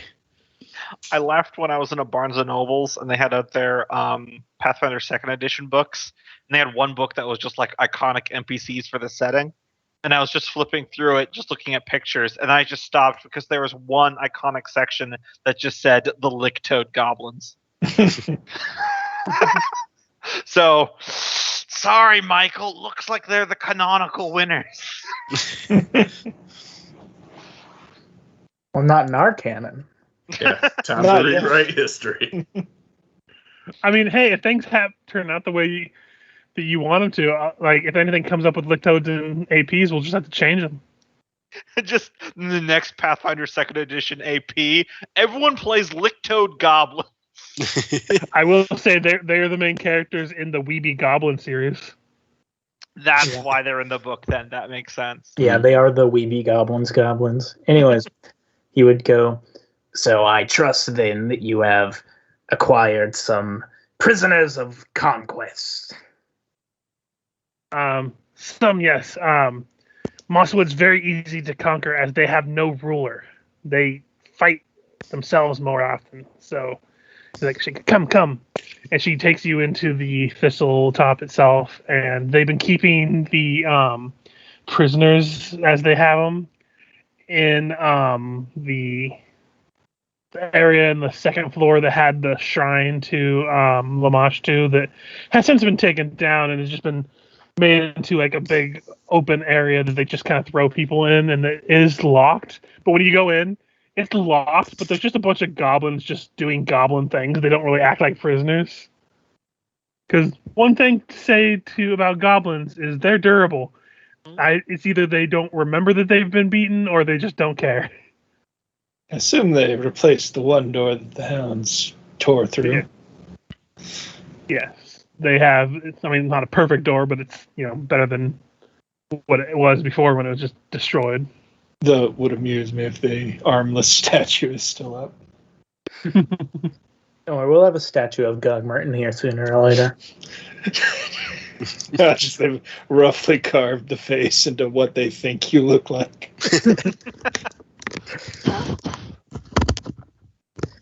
So yeah, he would bring Emmanuel in there and start speaking in common now because they've been speaking in Goblin. Gogmer, are you sure this place is stable? It looks like it's falling apart. You doubt the integrity of the homeland of the Thistletop Goblins? Oh, is that what this is? Yeah. I mean, you've been here. I know, but I didn't know this was your homeland. I just thought it was some place that they were staying for a little while, maybe to shelter through a storm. It looks like it's gotten worse. Well, anyway, let's get on with it. Are you going to introduce me? Should I make a speech? He would go, yes, one moment. He would gather all the goblins up, and he would introduce Emmanuel as his human subordinate. And they should... Goblin or common? In Goblin, of course. Okay. Whew. Not all these goblins speak common. Come on. And then he would let you make your speech. Oh, yeah. He's going to do a thunderous performance. Can I give a diplomacy or an intimidate or a bluff? It depends on what you're trying to inspire. Like, are you trying to make them afraid of you? Are you trying You know what? to lie to them? Gogmart would even stand next to him and translate. Oh, that's wonderful. Then I think you want an intimidate. I mean, it's what you think Emmanuel would be doing. Well, it's coming through the translation, so what he thinks he's doing isn't going very well. Or it's coming through as harsh. You see some goblin boots shaking. Yeah. What is the nature of the speech? He's talking about what it feels to be a divine presence, and that he can always be counted on to be there to help those who show the passivity that Gogmart has exemplified in goblinhood, and how all goblins should strive to be as such. And if they're having trouble fitting in here, that in Malthun, they will very gladly take them, and they will be trained in the arts of war. Gogmart translates that all as seeing the praises of Gogmart himself and the Thistletop Goblin tribe, and how they are revered across the lands as the one superior goblin tribe thanks to his efforts. Good save. I love it. And then he would bring you into the prisoner room and say, "So I heard you were looking for new Malthunian troops." Yes, we're always welcoming those who would come and fight for Malthun, where they feel that they are unappreciated in their own lands. Well, these goblins right here are unappreciated.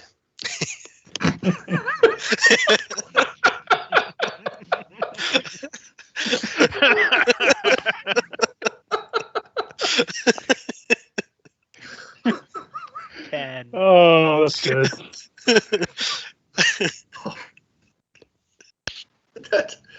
Well, then we would be happy and honored for them to join and enlist in the Malthunian army. We will clothe and train and feed them for the first 2 years, and after which, if they choose to stay, they can receive pay.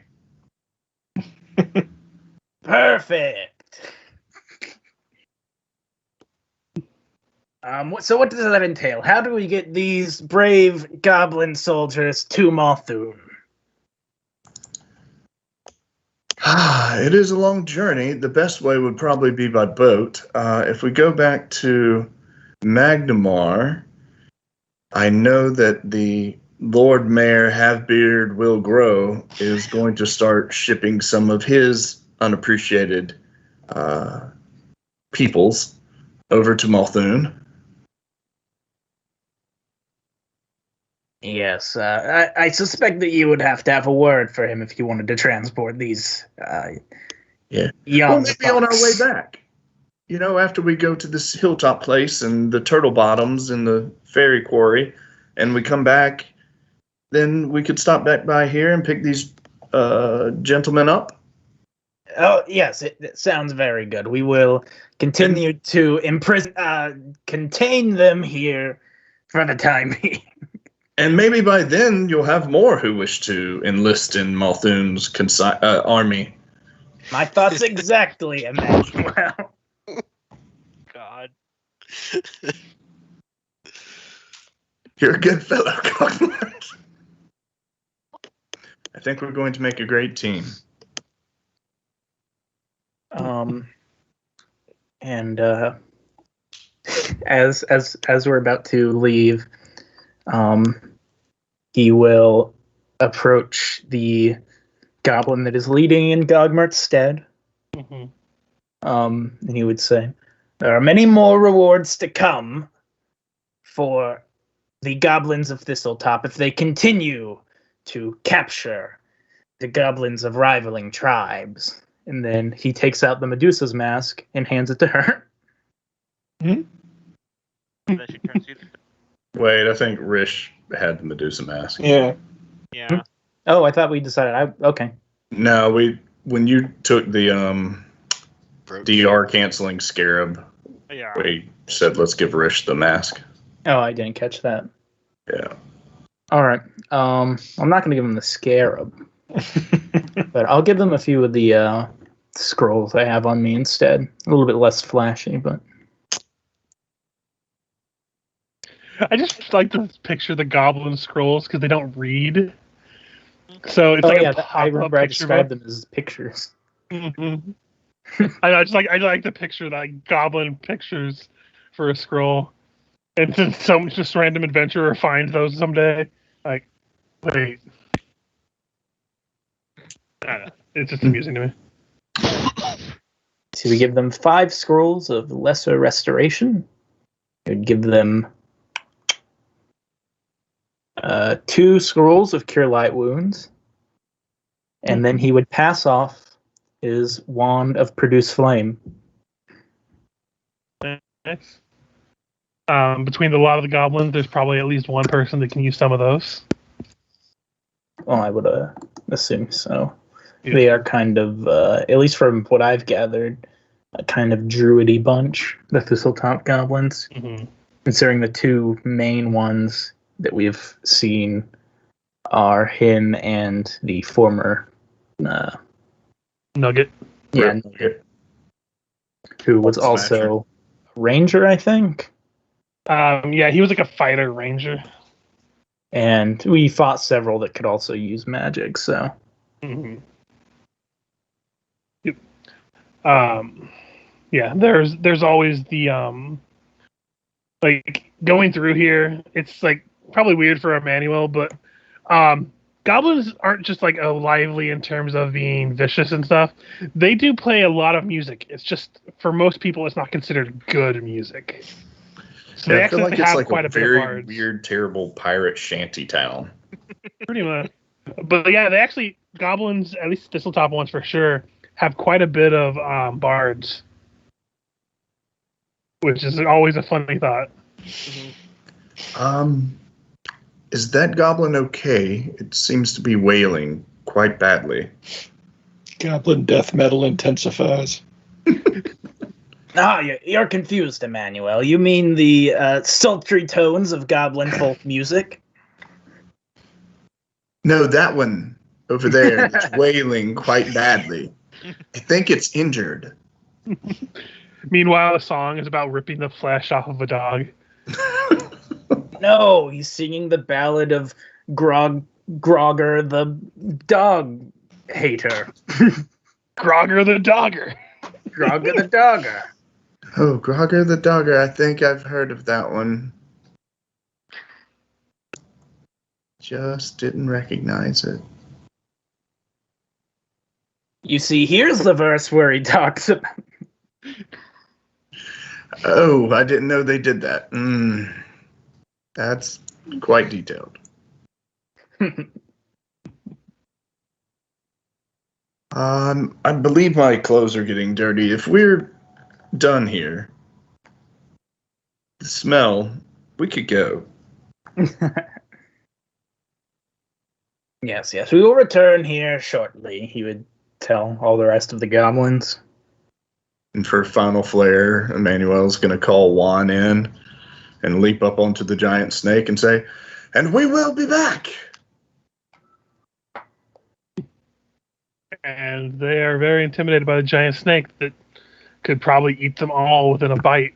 Yes, of course, Goblin's giant snake. Oh my god.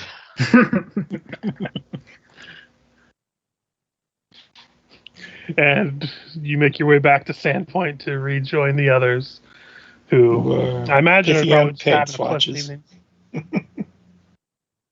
What was that? Picking out paint swatches. All right, what do I need to roll to spread that Emmanuel's an ASMR too? That would probably be just diplomacy, I guess. I want to see if I can do this. See if I can Well, get if it can gather information, surely it can spread it. 21.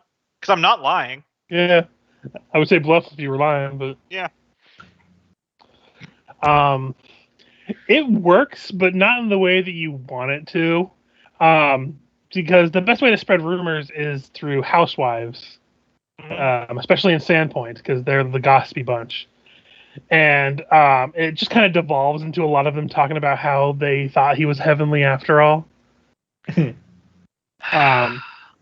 Until eventually you're kind of like disappointed, and you're back to the bar when they kind of show up.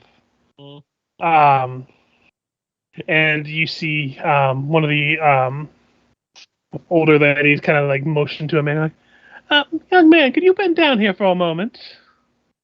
Talking to Emmanuel. You've clearly heard of my divine nature. Do you want a snippet of hair? I've got 17 lockets already prepared right here. Motherfucker. Why, yes, you read my mind. And she kind of Would you like to step outside and pet my snake? so fresh. And she kind of wanders off and giggles. I thought that would be such an appeal. One's obviously part divine too, aren't you one? Oh God, it's the feds. Oh, sorry. It's like they found out Emmanuel was trying to proposition women to go pet a snake. Could be worse. Could be a nosy old lady trying to play matchmaker between Emmanuel and a fixer. Remember, kids, it's not illegal if they give it away for free. She was clearly old enough. It's also not illegal if you film it. Yep. Because No, I'm not hiring a prostitute. I'm shooting a porn. Yeah. Completely different. Oh my god. Anyway. You enjoy the night at Sandpoint. Probably staying at the Rusty Dragon. Miko comes by to greet you all, and she seems to be old friends with Shalelu, and they talk back and forth through the night as well. And you begin to ride the next morning, and unless you have any other plans at Sandpoint, I imagine you would set off. All I'm telling Miku is that if Emmanuel mentions his divine nature, just do not engage. Do not comment. Just act like you didn't hear anything. She's like, I'll try to bite my tongue, but there's so many jokes I want to make. Yeah, I know. It's just, it doesn't work. He keeps asking people if they want to go outside and pet his snake, and he does not know what that means. She's like, ooh, it's on the tip of my tongue. I just want to say it's so bad. I know. The worst part is probably even a fix that doesn't even realize it. I think I'm the only one. Because Gogmert and Rish have their own stuff going on, and I'm like in a straitjacket over here. And Shalena's like, oh, don't worry, I hear it too. And you have more willpower than I. Come on, Lucilla, we're ready to mount up. My snake's all loaded. I would die for these people. All right, let's go. Yep. And then you begin your journey towards Turtleback Ferry. Mhm. So first day, because there are going to be chances of encounters. Yep. I need a D100. On it.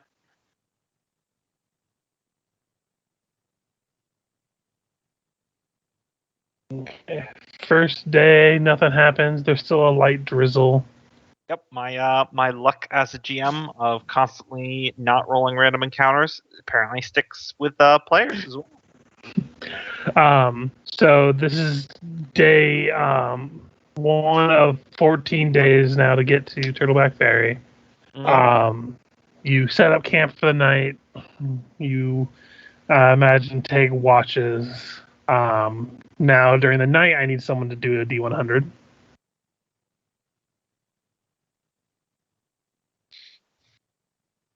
Do you want a watch order or anything? Not at the moment. Okay. The chances of encounters during the night are actually lower for what I'm doing right now. So the chances of you guys getting a night encounter might be thinner. Okay, so you wake the next morning, but the wind and rain you notice have increased.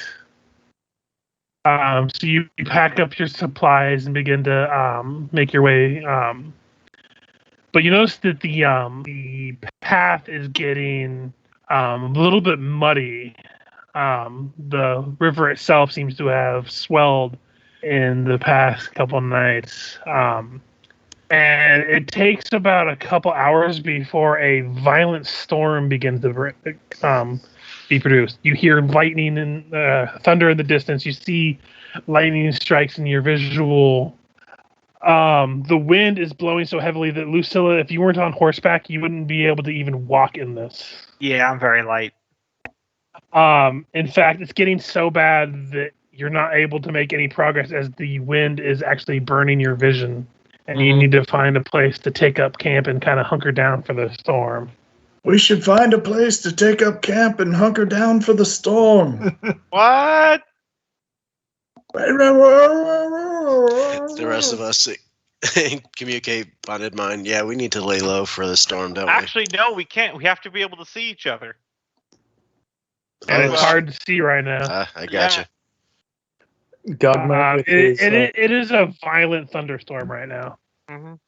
So Gugmer if with you want to his try to ability- find a place to lay low, go ahead and roll me some survivals. I'll give it a shot. And then someone can also roll for Shalelu if you'd like. Her survival is a +10. Gugmer with his ability to ignore difficult terrain goes, "Why are we stopping?" I'll roll for Shalelu. Gugmer's fine. Hey, Shalelu and I got the exact same roll.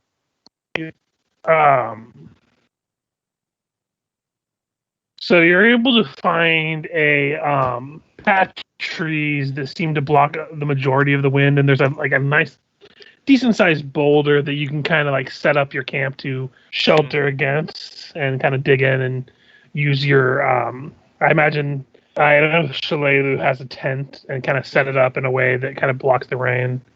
But it's one of those storms that you're just gonna have to ride it out. Mm-hmm. So there won't be any hunting or anything. So this is actually when rations will come into play. Mm-hmm.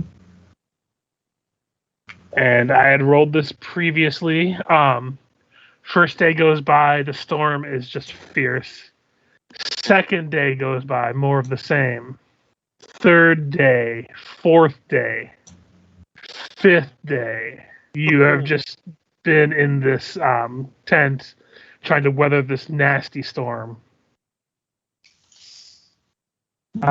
Would anyone really be doing anything, or guys kind of hunkering down and just trying to make the best of it? Thanks, we'll probably just be hunkering down. Mm-hmm. Yeah, Emmanuel would. I mean, he's also got woodland stride, so it doesn't slow him or Juan down. So he'd be out in the weather, and he's got his cold weather outfit and his sleeve of many garments. So he'd be out training and in the rain diligently. Emmanuel, what kind of armor do you wear? Well, he has parade armor, I think. Hold on. Yeah, he just has parade armor. Is it metal? It's just light. I think it's described as like silk and stuff. Okay, just checking. Fancy flowing. Didn't know if he was going to get Breath of the Wild to death. Oh God, was he going to get a lightning strike? Yeah, if you're wearing metal armor in this, there's a good chance. Oh man, that was one of my favorite things to do in Breath of the Wild. Is I did all the side quests so I could get the helmet that made me immune to electricity. Then I'd wear all metal armor and lightning storms and run into monster camps. And every time I get struck by lightning, it would explode everyone around me. But I'd be fine. It's basically described as most wealthy countries with standing armies have a different uniform for use in showy non-combat situations, such as parades, coronations, ceremonies, and so on. So it's just like a fancy uniform. No problem. I was just double checking because I was looking at your picture and it has metal armor, but I know that's not 100%. Yeah, when I started, I had 2 suits of armor, but now his dex is so high that there's no point in wearing the other one, so I got rid of it. And now he just wears his uniform. No worries. So yeah, it's on the 6th day that the storm finally lets out. And it, as you kind of exit the tent in the morning, the birds are chirping. There's not a cloud in the sky. It's perfectly blue. It is just a very nice day, and you can resume your travels. Oh, what a wonderful little, what did you call the leisure time on the boat? Yes, leisure time. To rest and relax. I spent all 5 days poring over the various books I carry in my bag of holding, as well as my journal, trying to piece this shit together. Mm-hmm. Shalelu would, during that time, would have played dice with whoever wanted to. It's not for any stakes, just to pass the time. Fictional I've got dice. happy to learn. Yep. Yep. Also, He's just quickly becoming quite the vagabond. Also probably broke out that music box about way back in like section 2 or 3. Just for something other than rain and lightning. Mm-hmm. Yeah. As you resume, go ahead and someone else roll me a D100. So far, we've gotten one from Lucilla and Afixa. So either Michael, Kenneth, Got it. or Cope. All you, Kenneth.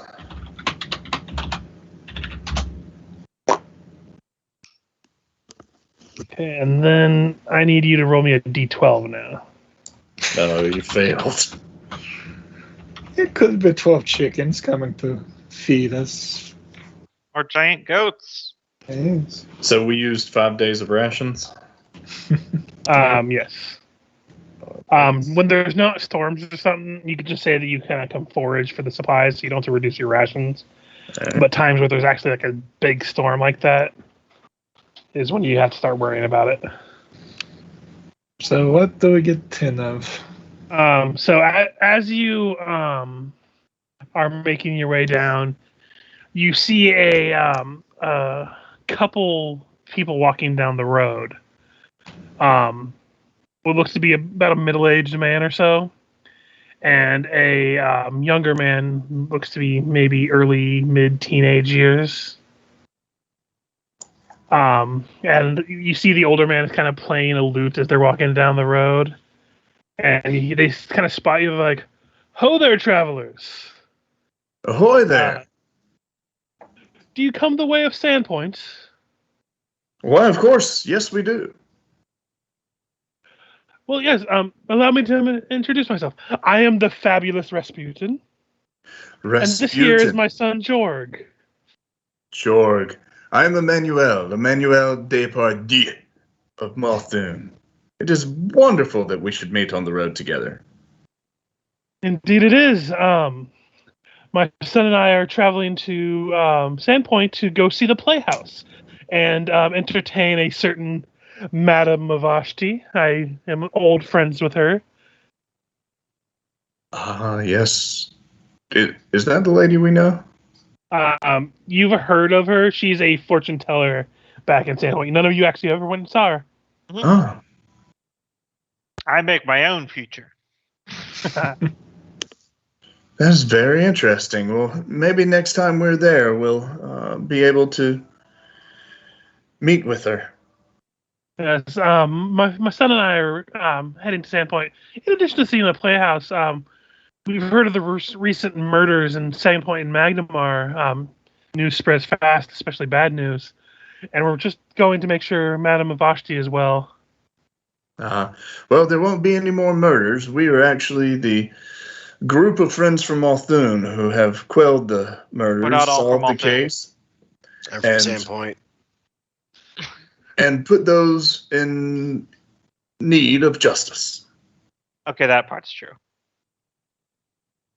Well, I can't tell if you're pulling my leg or not, but if you're not, thank you very much for your service. And if you are, well played, sir. I myself am coming from Turtleback Ferry. I just got done performing at their Paradise Barge. It is a boatside casino that I highly recommend. Anyone there that we should look for to be on the end from the good Rasputin? We actually have that direction ourselves. I recommend there just to set eyes on the lovely Lucretia. Lucretia, we will say you sent us. Oh, please do. She's a lovely sight.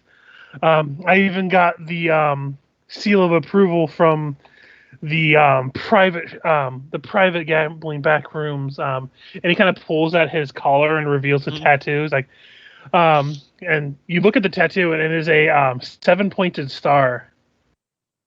He's like, all the high rollers get such a tattoo, and we were able to go into and enjoy the finer things of life. Full service, high stakes gambling and the like. Though unfortunately I lost most of my hard-earned jewels and coin as we were targeted by fairies in the Sanos forest. That sounds like them. Yes, we were barely able to outrun an owlbear. I'm sure you know what those are. Nasty creatures. Yes, I had to dispatch up a few myself.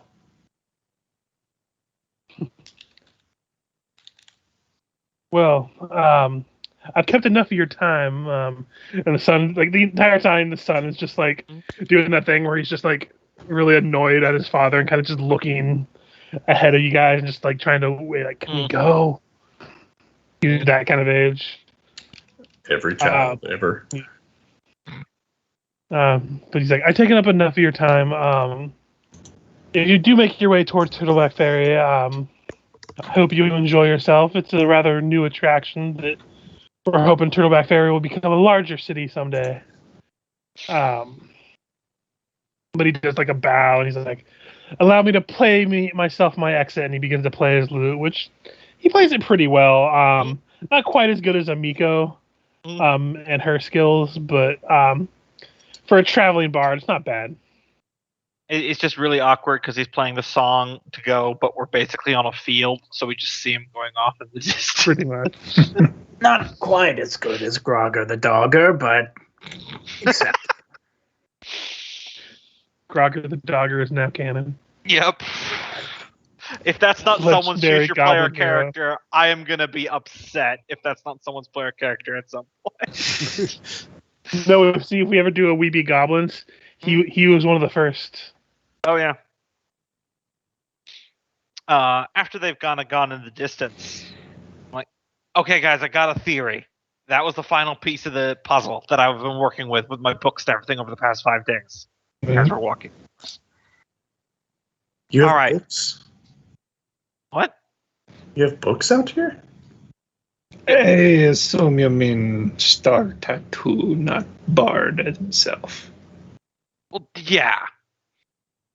Okay, so the killers and everything were always targeting like rich people or people that are coveting wealth or things like that.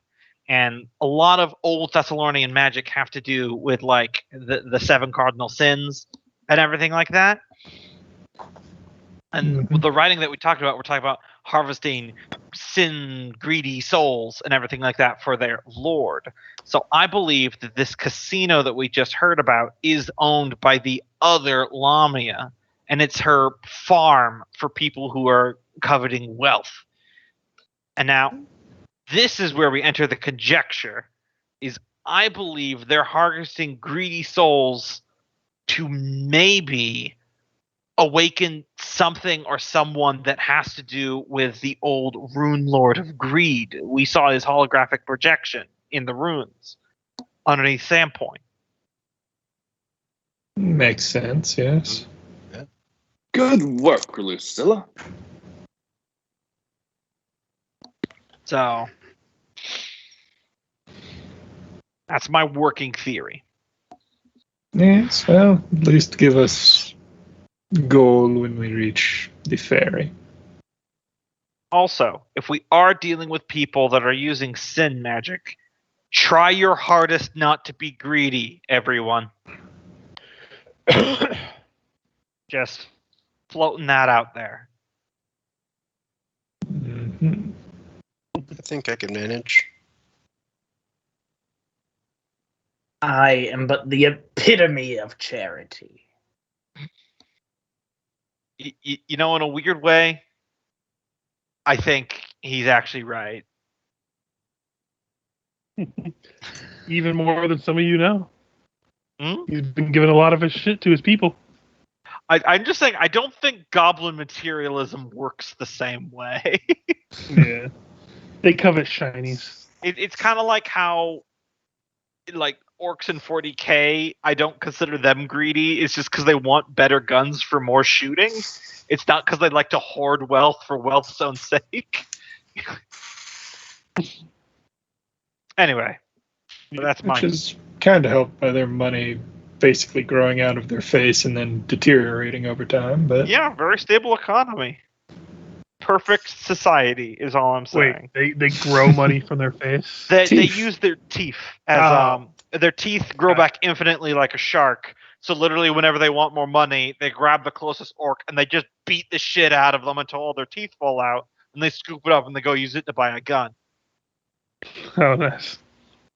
It is someday we will play an all orc game in Warhammer, and you guys will love it because you can go full murder hobo and it's completely in character. And the bad moons are the richest because they grow their teeth the fastest. Yeah, they're my favorite clan. I love the Bad Moons.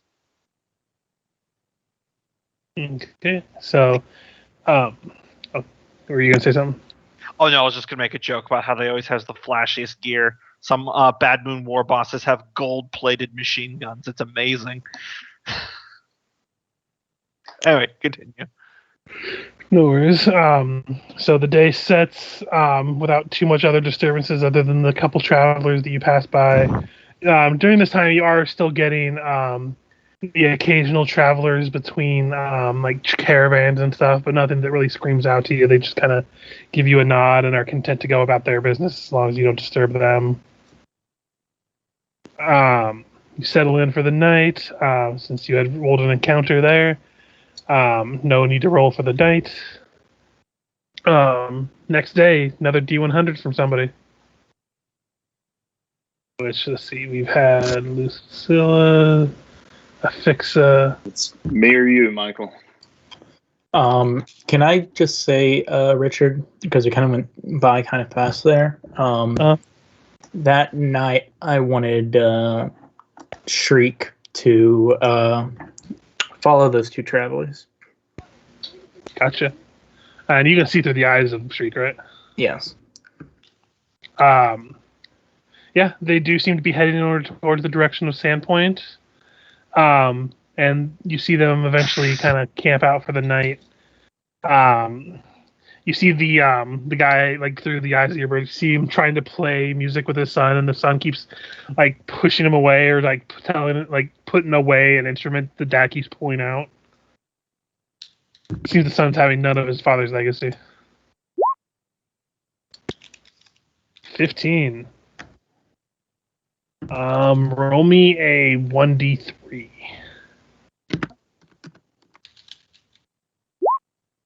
Ooh. 2. 2 chests of gold. Anyways, I'm gonna have Shriek follow them until they get to Sandpoint. No worries. Yeah. Copy and paste, because as you're traveling along the riverbed, the riverside, if everyone can roll me perceptions.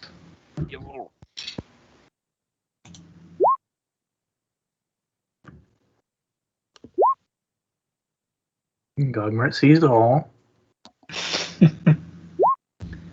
That's good, because I can't seem to get above a 7 on a perception check tonight. I mean, you're still getting a 21, so that's still not bad. So I'm just going to roll these. Doesn't matter that you see them, because one of them rolled a natural 1. As you hear the beating of leathery wings approaching you. And I will bring you into the map.